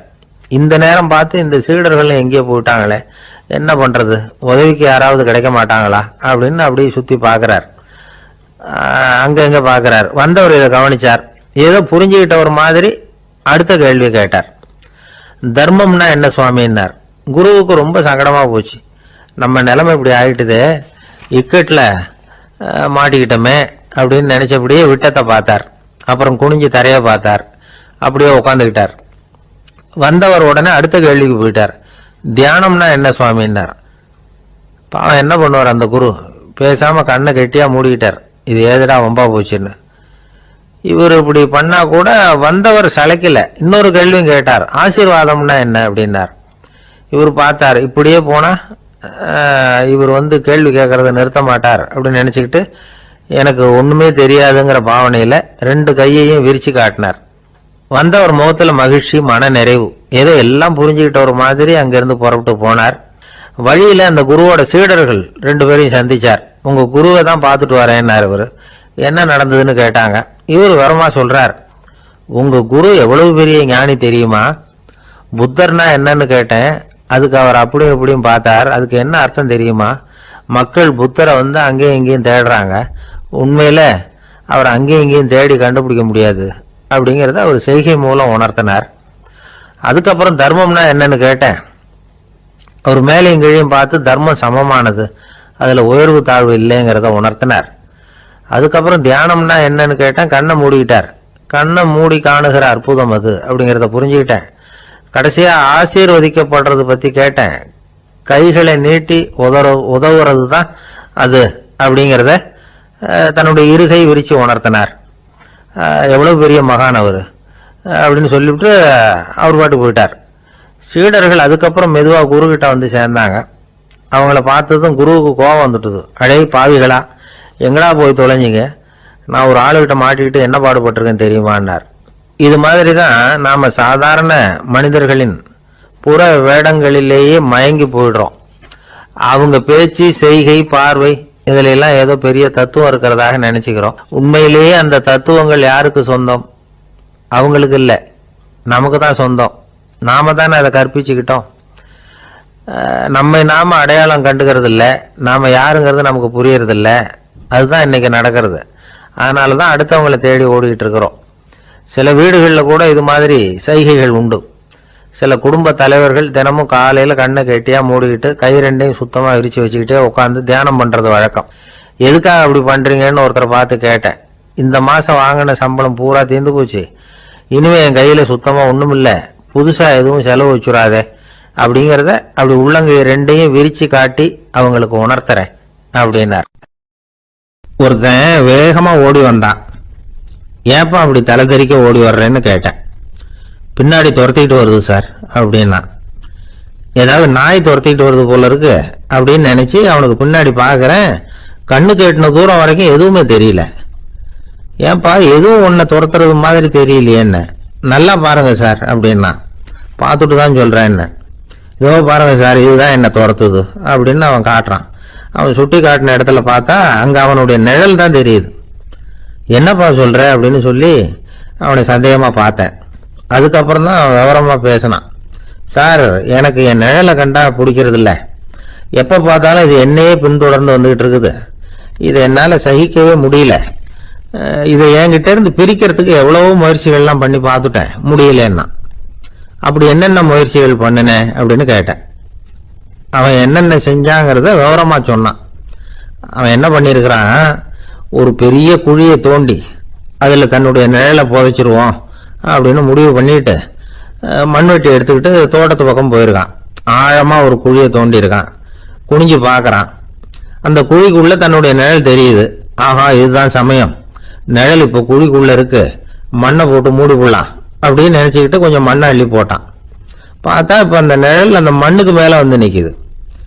இது ஏதுடா ரொம்ப போச்சு அப்படின்னு அவசரமா மண்ணை வாரி போட்டு மூடி பாக்குறான். குழி பூராவும் மூடி விட்டு பாக்குறான். மறுபடியும் நிழல் மேல உட்காந்துட்டு இருக்குது. சரி, இதை குழியில புதைக்க முடியாது அப்படின்னு முடிவு பண்ணிட்டு இதை இங்கேயே இப்படியே விட்டுட்டு ஒரே ஓட்டமா ஓடி போடுவோம் அப்படின்னு நினைச்சு எடுத்தான் ஓட்டம். அது காலை நேரம். இவன் மேற்க நோக்கி ஓடிட்டு இருக்கிறான். ஓடி ஓடி பாக்குறான், நிழல் இவனை விட வேகமா இவனுக்கு முன்னாடி ஓடிட்டு இருக்கு. சரி, திரும்பி ஓடி பார்ப்போம் அப்படின்னு நினைச்சுக்கிட்டு அப்படியே சடார்னு திரும்பி ஓட ஆரம்பிச்சான். பார்த்தான், அப்பாடா நிழலை காணல. கொஞ்ச தூரம் ஓடி ஒரு இடத்துல நின்று அப்படியே சாவகாசமா திரும்பி பார்க்கறான். பின்னாடி நின்றுட்டு இருக்குது நிழல். இப்படி ஓடி வந்துதான் இங்க நம்ம முன்னாடி நின்று தன்னுடைய அவஸ்தையை சொல்லிட்டு இருக்கிறான். இந்த நிழலை துரத்துறது அல்லது வெட்டி விடுறது, இதுக்கு ஏதாவது வழி இருக்கா சொல்லுங்க சார் அப்படிங்கிறான். நமக்கு ஒன்றும் புரியல. அந்த நேரம் பார்த்து ஒரு பெரியவர் வந்தார். அவர்கிட்ட யோசனை கேட்டோம், என்ன செய்யலாம்னு. அவர் சொன்னார், இந்த பாருப்பா, நீ அங்கேயும் எங்கேயும் ஓடாத, அப்படியே கீழே படுத்துக்கொண்டார். அது நல்ல உச்சி வேலை. அவன் அப்படியே கீழே படுத்துக்கிட்டான். இப்போ அப்படி இப்படின்னு திரும்பி பார்க்கறான், நிழலை காணல. அவன் இப்பதான் நிம்மதியா இருந்தான். இப்ப அந்த பெரியவர் சொன்னார், எல்லா மனிதர்களுமே இப்படிதான் ஓடிட்டு இருக்கிறாங்க. நான் எனது அப்படிங்கிற ஆணவம் தான் அவங்கள துரத்திக்கிட்டு இருக்கு. அதை விட்டுட்டு ஓடணும்னு நினைச்சாலும் அது முன்னாடி வந்து நிக்குது. பரம்பொருளை நோக்கி ஓடுறப்போ இந்த ஆணவம் பின்னாடி வந்து விடுது. பரிபூர்ண சரணாகதிங்கிற நிலையில அது முழுசுமா மறைஞ்சு விடுது. தன்னை உணர்கிற வேலை அது. அந்த நேரம் மனிதனுக்கு விடுதலை உணர்வு ஏற்படுகிற நேரம் அது. அப்படிப்பட்ட சுதந்திர மனிதர்களாக எல்லாரும் மாறி போயிட்டாங்கன்னா இந்த உலகமே இன்பமயம் அப்படின்னு ஒரு விளக்கம் கொடுத்தார் பெரியவர். நம்மால் ஒருத்தர் வேகமா ஓடி வந்துகிட்டு இருந்தான். ஏன்டா இப்படி ஓடி வர்ற அப்படின்னு கேட்டார் எதிரில் வந்தவர். ஆசை துரத்துது, அதுதான் ஓடி வர்றேன்னா. உனக்கு என்ன ஆசைன்னு கேட்டார். எனக்கு ஒன்றும் ஆசை இல்லைங்க, என்னை எப்படியாவது பிடிச்சுடணும்னு போலீஸ்காரங்களுக்கு ஆசை. அந்த ஆசை இப்ப என்னை துரத்தி பின்னாடி வந்துகிட்டு இருக்குது. அதுதான் தப்பிச்சு வந்துகிட்டு இருக்கிறேன். குறுக்க நிக்காதீங்க சார், வழியை விடுங்க அப்படின்னு சொல்லிவிட்டு வேகமா ஓடி மறைஞ்சான். எனக்கு வாழ்க்கையில ஒரே ஒரு ஆசை தான் சார் அப்படின்னார் ஒருத்தர். அது என்னன்னு கேட்டேன். ஆசைகளை ஒழிச்சுடணுங்கிறது தான் என்னோட ஆசை அப்படின்னார். இப்படி ஆசைகளை ஒழிக்க வேண்டும் அப்படிங்கிறதையே ஒரு ஆசையா கொள்றது அபத்தம் அப்படிங்கிறார் ஒரு பெரியவர். இது மாதிரி ஆசைகளை ஒழிக்க ஆசைப்பட்டா அந்த நோக்கம் நிறைவேறாதான். அந்த முயற்சியால புதுசா சில துன்பங்கள் தான் சேருமா. அதுல புதுசா ஒரு ஆசை தலை தூக்கும் அப்படிங்கிறார் அவர். ஆசைகளை தானா விழ வச்சுடலாம். அதுக்கு வழி என்ன தெரியுமா? எந்த ஒரு ஆசையையுமே பூரணமா நிறைவேற்றிக் கொள்ள முடியாதுங்கிறத உணரணும். அதை உணர்ந்தா ஆசைகள் தானா வந்துடும். அதை விட்டுட்டு ஆசைகளை விட்டுடணுங்கிறதையே ஒரு ஆசையா வச்சுக்கிட்டு அதுக்காக கடுமையா முயற்சிகளையும் செஞ்சுக்கிட்டு நான் ஆசைகளை விட்டுட்டு ஞானோதயம் அடையறதுக்கு கடுமையா முயற்சி பண்ணிட்டு இருக்கிறேன் சார் அப்படின்னு சொல்லிக்கிட்டு இருந்தா எந்த காலத்திலையும் ஞானோதயம் வரப்போறது இல்லை. அதுக்கு பதிலா துன்பம் தான் சேரும் அப்படிங்கிறது அவரோட கருத்து. எந்த ஒரு ஆசையையும் பூரணமா நிறைவேற்றி கொள்ள முடியாது அப்படிங்கிறத உணரணும். ஒரு ராஜா, அவர் மனசுல அமைதி இல்லை, எப்பவும் கஷ்டப்பட்டுக்கிட்டே இருந்தார். இந்த துன்பத்தை போக்குறதுக்கு பல வழிகள்ல என்னென்னமோ முயற்சியெல்லாம் பண்ணி பார்த்தார். ஒன்னும் சரியா வரல. கடைசியா ஒரு காரியம் பண்ணார். அதாவது ஒரு வேதாந்தியை தேடிட்டு போனார். அவரை பார்த்து கேட்டார், ஐயா, என்னுடைய துன்பங்கள்ல இருந்து நான் விடுபடணும், அதுக்கு சுலபமா ஏதாவது ஒரு வழி இருந்தா சொல்லுங்களேன் அப்படின்னு கேட்டுக்கிட்டார். அதுக்கு அந்த வேதாந்தி சொன்னார், அதுக்கு ஒரு வழி சொல்றேன், அது மாதிரி செய். அதாவது உன்னுடைய ராஜ்யத்துக்குள்ள போதுங்கிற மனசோட வாழற ஒருத்தனை கண்டுபிடிக்கணும். அப்படி கண்டுபிடிச்சு அவனுடைய சட்டையை வாங்கி நீ போட்டுக்கணும். அப்படி போட்டுக்கிட்டா உன்னுடைய துன்பம் தீர்ந்துரும் அப்படின்னார். உடனே ராஜாவுக்கு ரொம்ப மகிழ்ச்சி. அரண்மனையில இருந்த அத்தனை பேரையும் ஆளுக்கு ஒரு பக்கமா அனுப்புனார், தேட சொன்னார். போதுங்கிற மனசுடைய ஒருத்தனை கண்டுபிடிச்சு கொண்டுகிட்டு வாங்க அப்படின்னார். எங்கெங்கயோ தேடி கடைசியா ஒரு ஆளை கண்டுபிடிச்சாங்க. அவன் போதுங்கிற மனசோட இருக்கிறவன் தான். ஆனா அவன்கிட்ட சட்டை எதுவும் இல்லை. இடையில கட்டி இருக்கிற துண்டே போதுங்கிற மனசோட அவன் வாழ்ந்துகிட்டு இருக்கிறான். சட்டை இருந்தாவில் ராஜா வாங்கி மாட்டிக்க முடியும். அந்த வேதாந்தி ஏன் அப்படி சொன்னாருங்கிறதுக்கான அர்த்தம் இப்பதான் ராஜாவுக்கு புரிஞ்சுதான். இதுவரைக்கும் சொன்னதெல்லாம் ஞான மார்க்கத்தை தேடிட்டுறவனுக்கான உள்ள தகவல். இப்போ இன்னைக்கு இளைஞர்கள் இதை கேட்டுவிட்டு நமக்கு ஆசையே வேணாம் அப்படின்னு முடிவு பண்ணிவிட்டா வாழ்க்கையில முன்னேறவே முடியாது.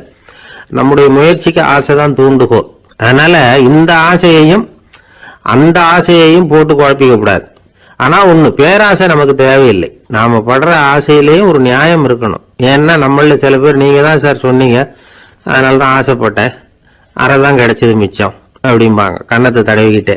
அதனால இப்பெல்லாம் எந்த தகவலை சொன்னாலும் ரொம்ப எச்சரிக்கையா இருக்க வேண்டி இருக்குது. ஒரு ஆளு ஒரு கடை வச்சு வியாபாரம் பண்ணிட்டு இருந்தான். அவனுக்கு ரொம்ப பேராசை, நிறைய பணம் சேர்க்கணும்னு. திடீர்னு ஒரு நாள் அவனுக்கு உடம்பு ரொம்ப சுகம் இல்லாம போயிட்டுது. இனிமே பிழைக்கிறது கஷ்டங்கிற நிலைமை. மரணப்படுகையில இருக்கிறான். சொந்தக்காரங்கள்லாம் சுத்தி உட்கார்ந்து இருக்கிறாங்க. இவன் மெதுவா கண்ணை திறந்து பாக்குறான். என் வீட்டுக்காரி எங்கன்னா, இதோ இருக்கேன் அப்படின்னாங்க அந்த அம்மா. பசங்கள்லாம் எங்கேங்கிறான். இதோ பக்கத்துலதான் நின்றுட்டு இருக்கிறோங்கிறாங்க. பொண்ணுங்க எங்கேங்கிறான். எல்லாம் இங்கதான் இருக்கிறோம் அப்படிங்கிறாங்க.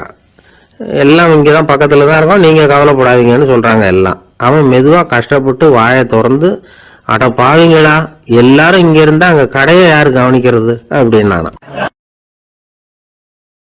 ஜப்பான்ல உள்ள ஒரு புத்த விகாரை. அங்க ஒரு வயசான பௌத்த குரு தங்கியிருக்கிறார். ஒரு நாள் ராத்திரி கடுமையான குளிர். அவரால் தாங்க முடியல. பார்த்தார், மரத்துல செஞ்ச புத்த சிற்பங்கள் அங்க நிறைய இருந்தது. அதில் ஒன்றை எடுத்து அதுக்கு தீ மூட்டி அந்த நெருப்புல குளிர் காஞ்சிக்கிட்டு இருக்கிறார். மர சிற்பம் தீ வச்சதும் படபடன்னு வெடிக்க ஆரம்பிச்சுட்டுது. அந்த சத்தத்தை கேட்டதும் அந்த புத்த விகாரையின் குருக்கள் வெளியில ஓடி வந்தார். இவர் ஆனந்தமா குளிர் காஞ்சிக்கிட்டு இருக்கிறார். அவரால் பொறுத்துக்க முடியல. தெருவில் தெரிஞ்சுக்கிட்டு இருந்த அந்த பெரியவரை இங்க தங்க அனுமதிச்சதே அவரு தான். இவர் இப்படி பண்றாருன்னு நினைச்சுக்கிட்டே அவரை கோபமா பார்த்தார். ஏன் இப்படி கோபமா பாக்குறீங்க, இப்படி வந்து உட்காருங்க அப்படிங்கிறாரு இவர். அவருக்கு இன்னமும் கோபம் வந்துட்டுது. எங்கள் கடவுளை வந்து எரிச்சுட்டீங்களே அப்படின்னு சத்தம் போட்டாராம். அப்படியா அப்படின்னு கேட்டுக்கிட்டே அந்த சாம்பலை கிளறினார் இவர். என்ன செய்யறீங்கன்னு கேட்டிருக்காரு அவர். நான் எலும்புகளை தேடுறேன்னாராம். நீங்க ஒரு பைத்தியம், இது ஒரு மர சிற்பம், இதுல எலும்புகள் கிடையாது அப்படின்னாராம். அவருக்கு கோபம் வந்துட்டுது. உடனே வெளியில போங்கன்னு கத்தியிருக்கார். வெளியில தள்ளி கதவையும் சாத்தி விட்டாராம். மறுநாள் காலையில கதவை திறந்து பார்த்தா அந்த வயசான பெரியவர் ஒரு மைல்கல் மேல சில காட்டு பூக்களை வச்சு புத்தம் சரணம் கச்சாமின்னு சொல்லிக்கிட்டே இருக்கிறார். இவருக்கு சந்தேகமா போட்டுது. கிட்ட போனார். என்ன செஞ்சுக்கிட்டு இருக்கீங்கன்னு கேட்டார். இது என்னுடைய காலை நேர பிரார்த்தனைனாராம். நிஜமாவே நீங்க ஒரு பைத்தியமா தான் இருக்கணும், ஏன்னா அது ஒரு மைல்கல் அப்படின்னாராம்.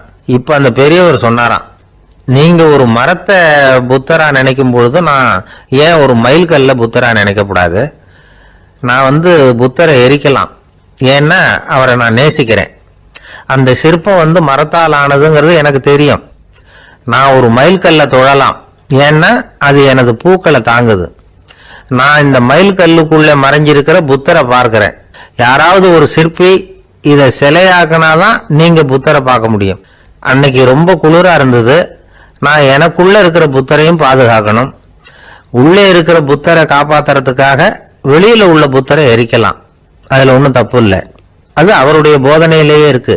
உனக்குள் ஜோதியாக இரு அப்படிங்கிறது அவருடைய போதனை. என்னுடைய புத்தர் வந்து குளிர்ல நடுங்கிட்டு இருந்தார். அந்த மர சிற்பங்கள் வெயில் மழையில உணர்ச்சி இல்லாம இருந்தது, அதனால அப்படி பண்ணினேன். ஆனா நீங்க என்ன பண்ணீங்க? நான் ஒரு மர புத்தரை எரிச்சதுக்காக உயிருள்ள புத்தரை வெளியில தள்ளி கதவை சாத்தினீங்க அப்படின்னாராம் அந்த பெரியவர். உண்மையான பக்திங்கிறது இதுதான். அதாவது உனக்குள் ஜோதியாக இரு அப்படின்னு புத்தர் சொன்னார் இல்லையா, அது மாதிரி தனக்குள் ஜோதியாக இருக்கிற இந்த காலத்து ஆசாமிகள் நிறைய பேர் உண்டு. எப்பவும் போதையிலேயே இருக்கிறவங்க. ஒரு நாள் நடு ராத்திரி ஒரு மது கடையில ஒரு ஆள் அங்குள்ள சிப்பந்திகள் கிட்ட கேட்டுட்டு இருக்கிறான். மறுபடியும் இந்த கடை எப்போ திறப்பாங்கன்னு கேட்டானா. நாளைக்கு காலையில 8 மணிக்கு திறப்பாங்க அப்படின்னு நானா அங்க இருந்த ஆள். அவன் திருப்பி திருப்பி அதையே கேட்டுக்கிட்டு இருக்கான். இவனுக்கு பதில் சொல்லி சொல்லி அழுத்து போச்சு. அதான் சொல்றேன் ஐயா, நாளைக்கு காலையில வா அப்படின்னாங்களாம். அதுக்கு இவன், நான் வர்றதுக்காக கேட்கலையா, நேத்திக்கு வந்தவன் உள்ளேயே மாட்டிக்கிட்டேன், வெளியில போறதுக்காக கேட்டேன் அப்படின்னானா. ராமகிருஷ்ணர் வாழ்ந்த காலத்துல நடந்த ஒரு நிகழ்ச்சி இது. அப்போ ஒரு ஓவியர் இருந்தாராம். அவருக்கு ஒரு ஆசை, ராமகிருஷ்ணர் படத்தை வரையணும். அதை அவர்கிட்டயே கொண்டுட்டு போய் காட்டி அபிப்பிராயம் கேட்கணும். இதுதான் அந்த ஓவியரின் ஆசை. உடனே ராமகிருஷ்ணர் படத்தை வரைஞ்சி முடிச்சார். அதை எடுத்துக்கிட்டு போனார். இவர் போன சமயம் அங்க ராமகிருஷ்ணர் சீடர்களோட உட்கார்ந்துருக்கிறார். விவேகானந்தர் அங்க இருக்கிறார். இந்த ஓவியர் கொண்டுகிட்டு போய் தான் வரைந்த ஓவியத்தை அவர்கிட்ட காட்டினார். ராமகிருஷ்ண பரமஹம்சரின் ஓவியத்தை ராமகிருஷ்ணர்கிட்டயே காட்டுறார். ராமகிருஷ்ணர் என்ன பண்ணார் தெரியுமா? அந்த படத்தை பார்த்தார். உடனே அது காலை தொட்டார். குருதேவருடைய இந்த செயல் சீடர்களுக்கு ரொம்ப வியப்பை உண்டு பண்ணிச்சு. சில பேர் மனசுக்குள்ளேயே ரொம்ப குழம்பி போக ஆரம்பிச்சுட்டாங்க, என்ன இப்படி பண்றாருன்னு. என்ன இது, இது அவரோட படம், அவரே அவரோட படத்தின் காலை தொடுறார் அப்படின்னு யோசிச்சாங்க. சில பேர் ஒன்றும் புரியாம ஒருத்தர் பார்த்து சிரிச்சுக்கிட்டாங்க. அந்த இடத்துல சீடர்கள் மட்டும் இல்ல, சீடர் அல்லாத பல பேர் இருந்தாங்க. தன்னுடைய காலை தானே தொடர இவருடைய செயல் பற்றி என்ன நினைக்கிறது அப்படின்னு அவங்களும் குழம்பி போய் நிக்கிறாங்க. அந்த படத்தை வரைஞ்சி அவர்கிட்ட காட்டின அந்த ஓவியருக்கும் அதிர்ச்சி. இருந்தாலும் அவர் சீடர் கிடையாது, அதனால கொஞ்சம் துணிச்சலை வர வச்சுக்கிட்டு கேட்டார், என்னங்க இது, என்னால என்னுடைய கண்களையே நம்ப முடியல, இது உங்க சொந்த உருவப்படம், நீங்க உங்க சொந்த கால்களையே தொடுறீங்க, இது எங்களுக்கு கொஞ்சம் சங்கடமா இருக்குதே அப்படின்னார். ராமகிருஷ்ணரின் கண்கள்ல ஆனந்த கண்ணீர் வழிஞ்சுதான். அவர் சொன்னாராம், இது என்னோட படம்ங்கிறது எனக்கு தெரியும், ஆனா இது என்னோட படம்ங்கிறதுனால நான் இதோட காலை தொடல. நீ என்னுடைய சமாதி நிலைய இந்த படத்துல படம் பிடிச்சி காட்டியிருக்கிற, அதனால அதோட காலை தொடறேன்.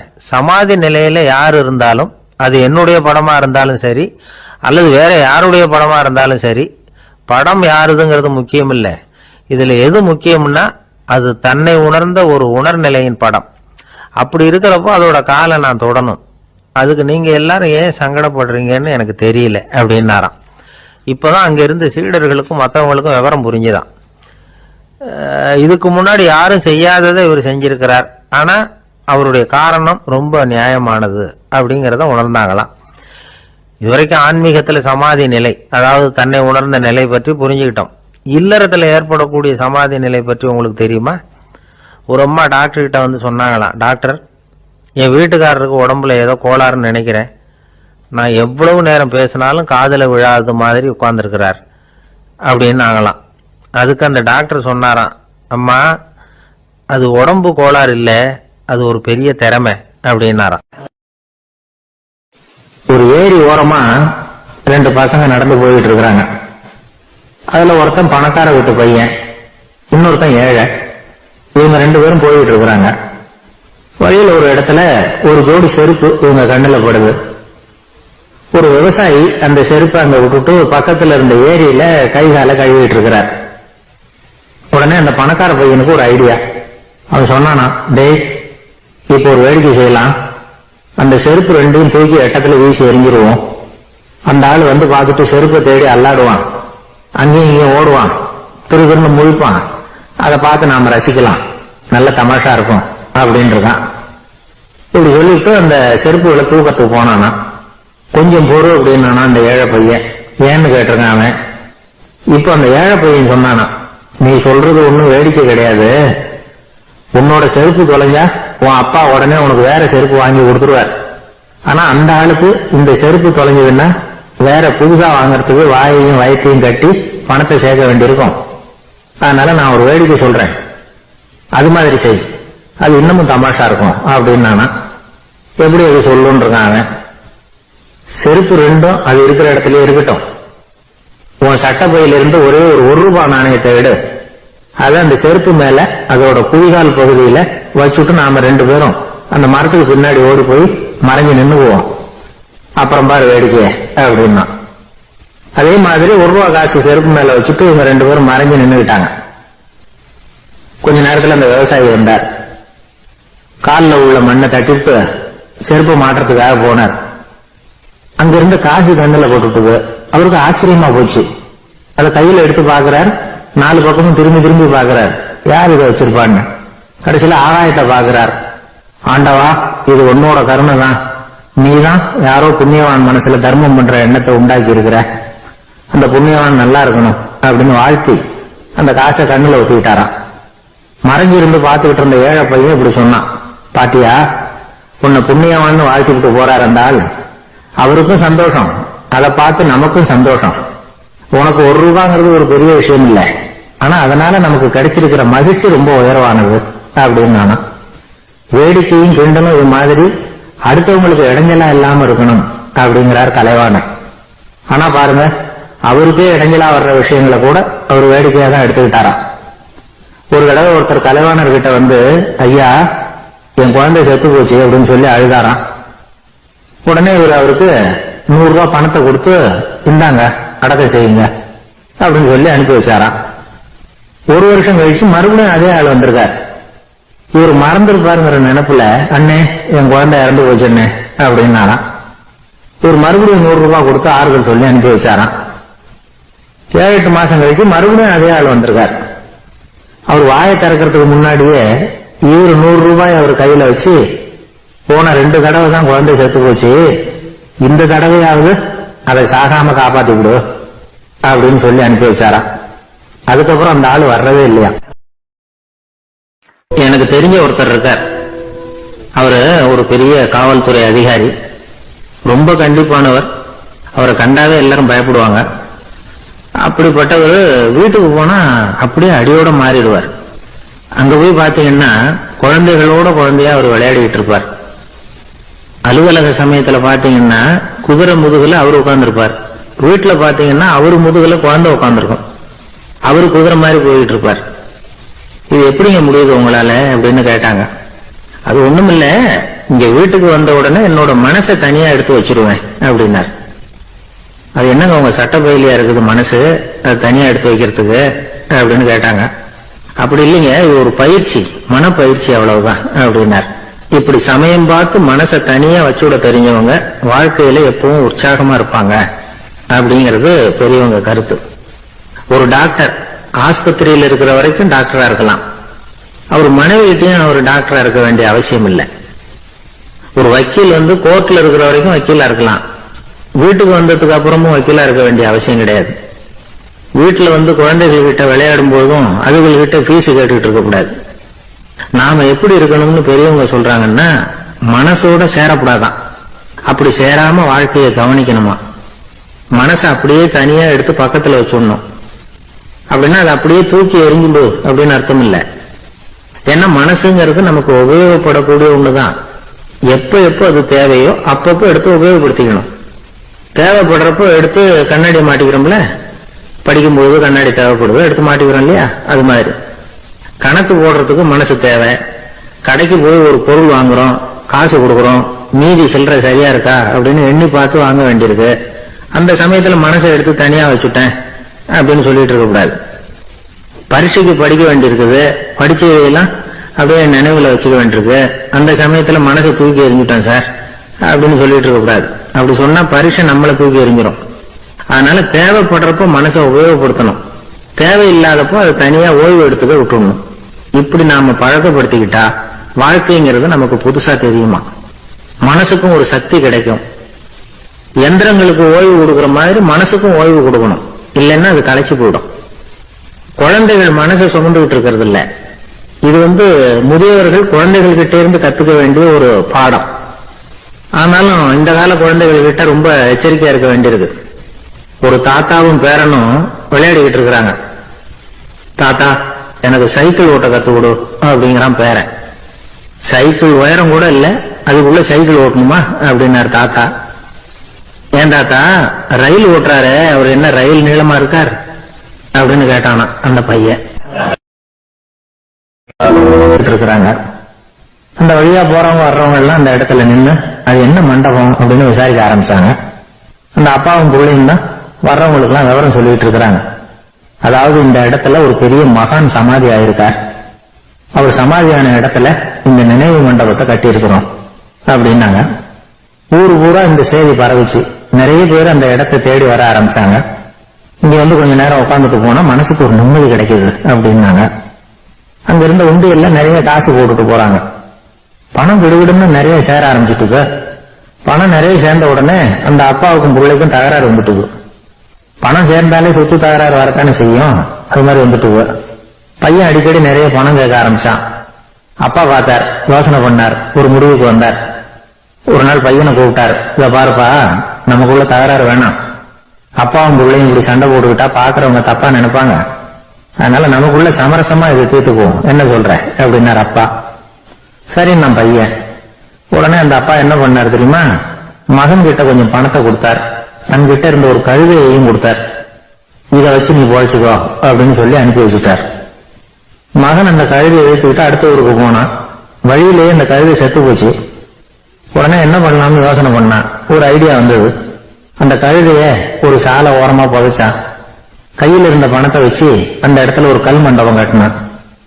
அந்த வழியா 2 பேர் வந்தாங்க. இது என்ன மண்டபம்னு விசாரிச்சாங்க. இந்த இடத்துல ஒரு பெரிய மகான் சமாதி ஆயிருக்கிறார் அப்படின்னா. இந்த செய்தி ஊர் பூரா பரவ ஆரம்பிச்சுட்டு நிறைய பேர் வந்து போக ஆரம்பிச்சாங்க. இங்க வந்தா மனசுக்கு ஒரு பெரிய நிம்மதி கிடைக்குது அப்படின்னு வேற சொல்ல ஆரம்பிச்சாங்க. வர வர கூட்டம் அதிகமா வர ஆரம்பிச்சுட்டுது.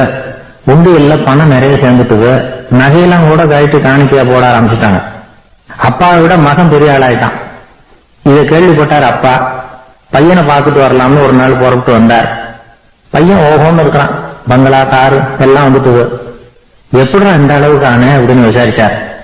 அப்பா, எல்லாம் உங்க ஆசீர்வாதம் தான், நீங்க கொடுத்த மூலதனத்தை வச்சுதான் இவ்வளவும் சம்பாதிச்சேன் அப்படின்னு பையன். அது எப்படிடான்னு விசாரிச்சார். அப்பா, நீங்க ஒரு கழுத குட்டியும் கொஞ்சம் பணமும் என்கிட்ட கொடுத்து அனுப்பி வச்சுங்க, அதை எடுத்துக்கிட்டு வந்தேன். வர்ற வழியில அந்த கழுதை செத்து போச்சு. உடனே யோசனை பண்ணேன், அந்த கழுதையை இந்த இடத்துல புதைச்சேன், கையில் இருந்த பணத்தை வச்சு மண்டபம் கட்டினேன், மகான் ஒருத்தர் சமாதி ஆயிருக்கார் அப்படின்னு வதந்தியை கிளப்பி விட்டேன். ஜனங்கள்லாம் ஏமாந்து போய் காசை கொண்டாந்து போட ஆரம்பிச்சிட்டாங்க. நான் பொழைச்சிக்கிட்டு இருக்கிறேன் அப்படின்னா, இப்பதான்டா நீ என் புள்ள அப்படின்னு சொல்லி சந்தோஷப்பட்டாராம் அந்த அப்பா. ஏன் அப்படி சொல்றீங்கன்னு கேட்டிருக்கான் பையன். கழுத குட்டியை புதைச்சி மண்டபம் கட்டி இருக்கிற நீ, ஏற்கனவே நம்ம ஊர்ல நாம கட்டி இருக்கிறோமே மண்டபம், அது இந்த கழுதையோட அம்மாவை புதைச்ச இடம். மகான் சமாதி ஆயிருக்காருன்னு நானும் சும்மா கப்சா தான் விட்டுக்கிட்டு இருக்கேன் அப்படின்னாராம் அப்பா. முட்டாள் ஜனங்களை நினைச்சு அந்த 2 பேரும் சத்தம் போட்டு சிரிச்சாங்களாம். மனுஷனை மனுஷன் ஏமாத்துறது ரொம்ப சுலபம். என் கூட படிச்ச ஒருத்தன் திடீர்னு ஒரு நாள் எல்லாருக்கும் அருள் வாக்கு சொல்ல ஆரம்பிச்சுட்டான். அவன் ஒரு ஆபீஸ்லயும் வேலை பார்க்கறான். ஆபீஸ்ல உள்ளவங்க எல்லாம் அவன்கிட்ட வந்து அருள் வாக்கு கேட்கறது வழக்கம். ஒரு நாள் நான் முன்னாடி போய் உட்காந்து பேசிட்டு இருந்தேன். அப்போ அதே ஆபீஸ்ல வேலை பார்க்கிற ஒருத்தர் அவன்கிட்ட வந்து, சுவாமி, என் மேஜையில வச்சிருந்த பேனா திடீர்னு காணாம போட்டுது, அது திரும்ப கிடைக்குமா எனக்கு அப்படின்னு கேட்டார். இவன் கண்ணை உருட்டி பார்த்துட்டு, அது உனக்கு கிடைக்காது, புதுசா வேற ஒண்ணு வாங்கிக்கப்போ அப்படின்னா. சரின்னு அவர் போயிட்டார். அவர் போனதுக்கு அப்புறம் நான் மெதுவா இவனை பார்த்து, அது எப்படிடா அது உனக்கு கிடைக்காதுன்னு அவ்வளவு உறுதியா அவர்கிட்ட சொன்னேன் அப்படின்னு கேட்டேன். இவன் மெதுவா என் காது கிட்ட வந்து, அந்த பேனாவை கிளப்புனதே நான் தான் அப்படிங்கிறான். உழைப்பும் நேர்மையும் உயர்வதற்கு வழிகள். அதை விட்டுட்டு உட்கார்ந்த இடத்துல இருந்துகிட்டே உயர போகணும் அப்படின்னு ஆசைப்படக்கூடாது. பல பேர் அப்படிதான் கற்பனை பண்றாங்க. அந்த கற்பனையிலேயே பாதி வாழ்க்கை ஓடி போடுது.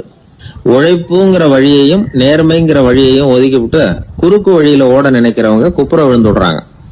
எந்த தொழிலை நாம செய்தாலும் சரி, அந்த தொழிலுக்குரிய பெருமையை நாம புரிஞ்சுக்கிட்டு அதுல ஈடுபடணும். அப்படி இல்லாம, என்ன சார் பொழப்புது, இந்த தொழிலை மனுஷன் செய்வானா அப்படி புலம்பிக்கிட்டு இந்த தொழிலையே செஞ்சுக்கிட்டு இருக்கிறவங்க நம்மள பல பேர் உண்டு. செய்யும் தொழிலே தெய்வம் அப்படின்னு சொல்றாங்கல்ல, அப்படி சொல்றது எதுக்காக? அந்த அளவுக்கு அதுல ஒரு ஈடுபாடு வேணுங்கிறதுக்காகத்தான். ஒரு பெரிய மலைப்பகுதி, அந்த மலை அடிவாரத்துல ஒரு சிற்பி உட்காந்து ஒரு சிலையை வடிச்சுக்கிட்டு இருக்கிறான். கையில ஒரு சின்ன உளிய வச்சுக்கிட்டு ஒரு பெரிய கருங்கல் பாறையை கொஞ்சம் கொஞ்சமா உடைச்சுக்கிட்டு இருக்கான். ஒரு சிற்பத்தை வடிக்கிறதுங்கிறது அவ்வளவு உன்னதமான ஒரு தொழிலா? எல்லாராலையும் முடியுமா அது? அப்படி இருந்தும் அந்த சிற்பிக்கு மன நிறைவில்லை. அவன் நினைக்கிறான், இந்த கடுமையான வெயில்ல உட்கார்ந்து வேலை செய்யறது எவ்வளவு கஷ்டம். நாம ஒரு சிற்பியா இருக்கிறதுனால தானே சூரியன் கடுமையான வெப்ப கதிர்களை நம்ம மேல வீசுறான். நாமளே அந்த சூரியனா இருந்துட்டா இந்த கஷ்டம் இருக்காதே. நம்மளை கஷ்டப்படுத்துறவன் நம்மளை விட வலிமை உள்ளவன், அதனால நாம அவனா மாறி விடுறதுதான் நல்லது அப்படின்னு அந்த சிற்பி யோசனை பண்ணான்.